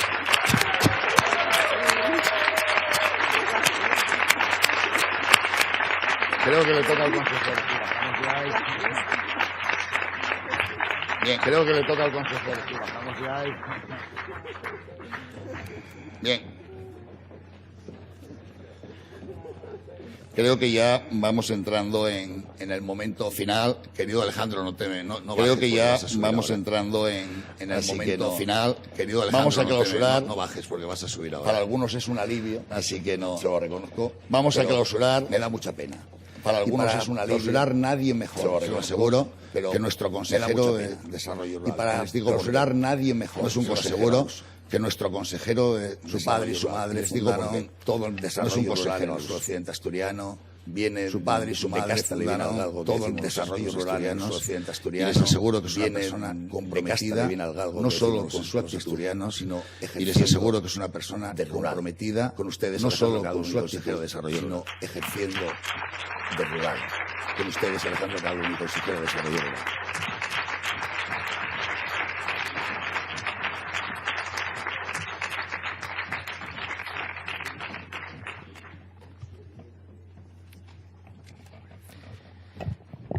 Thank you, Rebus. Muchas gracias a todos. Good afternoon to everyone. Thank you, Rebus. Amigas, amigos, a todos. Es un placer cerrar este fantástico encuentro que nos llena de ganas, de ilusión. Es un placer cerrar de ganas de trabajar también a la gente que estamos en las instituciones. Nos llena de ganas, de ilusión. Pero que sabemos que trabajamos para trabajar también a la gente que estamos en las instituciones. Nuestras políticas no sirven para mejorar la vida de la gente de los pueblos. No estamos haciendo bien nuestras políticas no sirven para mejorar la vida de la gente de los pueblos. Ser heredero de generaciones. No estamos haciendo bien nuestro trabajo. Campesinos. Y con ese compromiso, con el orgullo de ahora tener que defender generaciones las políticas que les afectan, pero venimos orgullo de ahora tener que defender No voy a enumerar de nuevo las gracias que ha dado Rebus, pero quiero sumarme a ellas. No voy a enumerar de nuevo las gracias que ha dado Rebus, pero quiero sumarme a ellas. Regional, como a la red nacional y a la red europea y a todas las instituciones y colaboradores regionales, como a la red nacional y a la red europea y a todas las instituciones. Pero sí quería aprovechar este momento en el que hacéis posible un acto como este, cerrando. Pero sí quería aprovechar este momento en el que ya quizás no es habitual que cerrando los gobiernos para hacer una llamada a la acción. Ir a remolque. Quizás no es habitual que lo que la gente nos pide de las iniciativas solemos ir a remolque. Hacemos una llamada a la acción, pero me quedo con las palabras de las iniciativas de los pueblos. Estas palabras de hacemos una llamada o nunca, pero me quedo con las palabras. Con esa actitud estamos nosotros en este gobierno. Es ahora o nunca, que ayer podéis escuchar a nuestro presidente. Estamos nosotros en este gobierno rural y en las palabras que ayer podéis escuchar a nuestro presidente. Nuestro pasado es rural y nuestro futuro debe ser rural. 80% de nuestro territorio rural. Trabajamos. Pasado es rural y trabajamos, hay que decirlo, con una visión y en ese compromiso ideológica. Trabajamos. Hablamos de trabajamos, hay que decirlo, con una visión de cohesión territorial y hablamos de cohesión social. De desigualdad. Como sabéis, hoy en España estamos en territorial y hablamos de cohesión social. Y no todo, como sabéis, lo que tenemos en España estamos en una jornada de reflexión, bien lo sabéis las mujeres. No todo lo que tenemos ese trabajo y ese impulso, bien lo sabéis las mujeres, de una sociedad en igualdad, que ese trabajo y ese impulso también debe ser uno de los grandes impulsos de una sociedad en igualdad a la hora de trabajar por el medio rural. También debe ser uno de los grandes impulsos, nuestro compromiso a la hora de trabajar por el medio rural. Creemos también que tenemos que saber construir redes. Que la base de nuestro mundo rural también ha sido la colaboración. Tenemos que saber construir redes, culturas, que la base de nuestro mundo rural ha sido la colaboración. Pueblos se relacionen, el saber unos con otros, culturas, de lo común en esta Europa del siglo XXI, encuentros como este Parlamento Rural Europeo, en esta Europa del siglo XXI, las alianzas como se establecían entre pueblos y parroquias. Sustituyen a las alianzas que antes se establecían entre pueblos y parroquias. Unión Europea, que no está exenta de amenazas. Y en un reto de construcción creo firmemente que las alianzas del medio rural, exenta de amenazas, nuestra cultura campesina, creo de nuestra identidad, que las alianzas del medio rural son la mejor base para construir el futuro de nuestra región, de nuestro país y de la mejor base para construir el futuro. También quería referirme especialmente a las políticas y de la Unión Europea. Hace apenas unas semanas también quería referirme especialmente a las políticas líder. Hace apenas unas semanas contábamos con y reflexionábamos sobre en una jornada no podemos caer en el ensimismamiento y reflexionábamos que las personas que estamos aquí no podemos caer en el ensimismamiento rural muy fuerte, en el que las personas pero tenemos que estar todavía mucho más cerca de la gente que vive y trabaja rural muy fuerte. Pero tenemos que estar todavía mucho más cerca de la gente que vive y trabaja cada día de acceso a los servicios en el medio rural. Y por lo tanto tenemos que reforzar los mecanismos de participación de acceso a los servicios. Y por lo tanto tenemos que reforzar los mecanismos de participación si no queremos perder la perspectiva. A veces es incómoda y por lo tanto es absolutamente imprescindible si no queremos perder la perspectiva. A no caer en el ensimismamiento, en pensar que ya tenemos el análisis y que por lo tanto en el ensimismamiento, plantear pensar que ya tenemos el análisis, pero me quedo también en, y que por lo tanto podemos ya que tiene la colaboración, el conocer las experiencias, pero me quedo también el compartir los problemas y las soluciones que tiene la colaboración, el conocer las experiencias, esa sensación los problemas y las soluciones que a veces sufre el mundo rural solos y que en momentos como hoy nos debe hacer recuperar la esperanza, sufre el mundo rural y que en momentos como hoy de futuro nos debe hacer recuperar la esperanza para seguir trabajando, tener un gran impulso. En estos días se han visto ejemplos muy interesantes de colaboración. Desde proyectos pequeños a grandes se han visto redes de colaboración en el medio rural europeo. Proyectos pequeños a también sabemos que redes de colaboración en el medio rural europeo, que será y también sabemos que tenemos un gran agraria común en el que trabajar, y esa necesidad de que desde las ciudades se entiendan cuáles son las necesidades del mundo rural, y esa necesidad de que desde las ciudades se entiendan cuáles son las necesidades del mundo rural, y por qué lo que sucede en el medio rural afecta a toda la sociedad. Políticas para el medio rural, voy a entrar a valorar por qué lo que sucede en el medio rural afecta a toda la sociedad. Tiene que ver la huella de carbono, el cómo el medio rural debe ser fundamental a la hora de ver la huella de carbono, cumplir los objetivos del medio rural debe ser fundamental a la hora de conseguir un poco más allá, cumplir los objetivos de desarrollo sostenible. Tenemos que defender que la política agraria común un poco más allá y que cambie de verdad. Tenemos que defender que no cambie para seguir siendo lo mismo, cambie y que sea capaz de apoyar de manera decidida para seguir siendo lo mismo, agricultores, ganaderos, y que sea capaz de empresarios y emprendedores del medio rural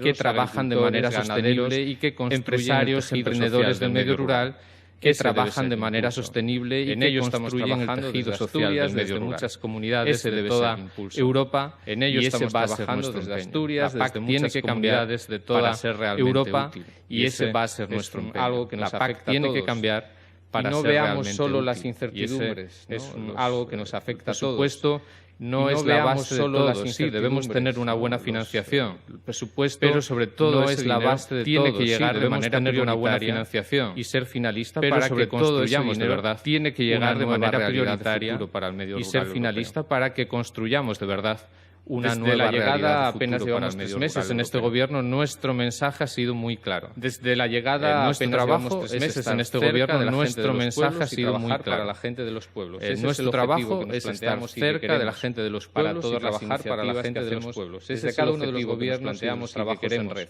Para todas las iniciativas que hacemos, hay una barrera burocrática enorme en red, que es una frontera a veces infranqueable. Hay una barrera burocrática enorme desde la base, que es una frontera. Debemos también capacitar a nuestro medio rural para que sea capaz de adaptarse. Debemos también funcionar en este marco a nuestro medio rural, nuestros compromisos, sea capaz de adaptarse y funcionar en este marco. Ese es uno de nuestros compromisos y que queremos también volver sobre algunas de las palabras que ya se han desarrollado. Y para terminar, volver sobre algunas de las palabras que ya se han desarrollado muy afortunada. Ojalá esa ola tuviésemos el impulso, muy afortunada, las ganas, la necesidad, ojalá tuviésemos, que tuvieron, por ejemplo, el impulso, las mujeres que aquí las ganas, hace 30 años pusieron en marcha un proyecto de turismo rural, que ahora suponen más del 10%, 30 años pusieron en marcha un proyecto de turismo rural, que ahora suponen más del 10%, pero tenemos que recuperar la economía de nuestra región, tenemos que hacer una nueva realidad del medio rural, tenemos que recuperar a más gente, tenemos que hacer una nueva realidad del medio rural para construir un modelo de vida alternativo, tiene que ser nuestro aliado principal, para construir un modelo de vida alternativo y que conserve nuestro territorio, identidad y nuestra cultura, conserve nuestros ecosistemas. Muchas gracias a todos. Y que conserve nuestra identidad y nuestra cultura campesina. Muchas gracias a todos.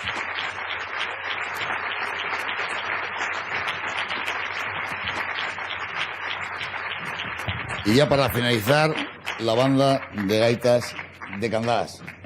Y ya para finalizar, la banda de gaitas de Candás.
Yes. So, sorry for my voice. This is an ERP consequence of this whole week.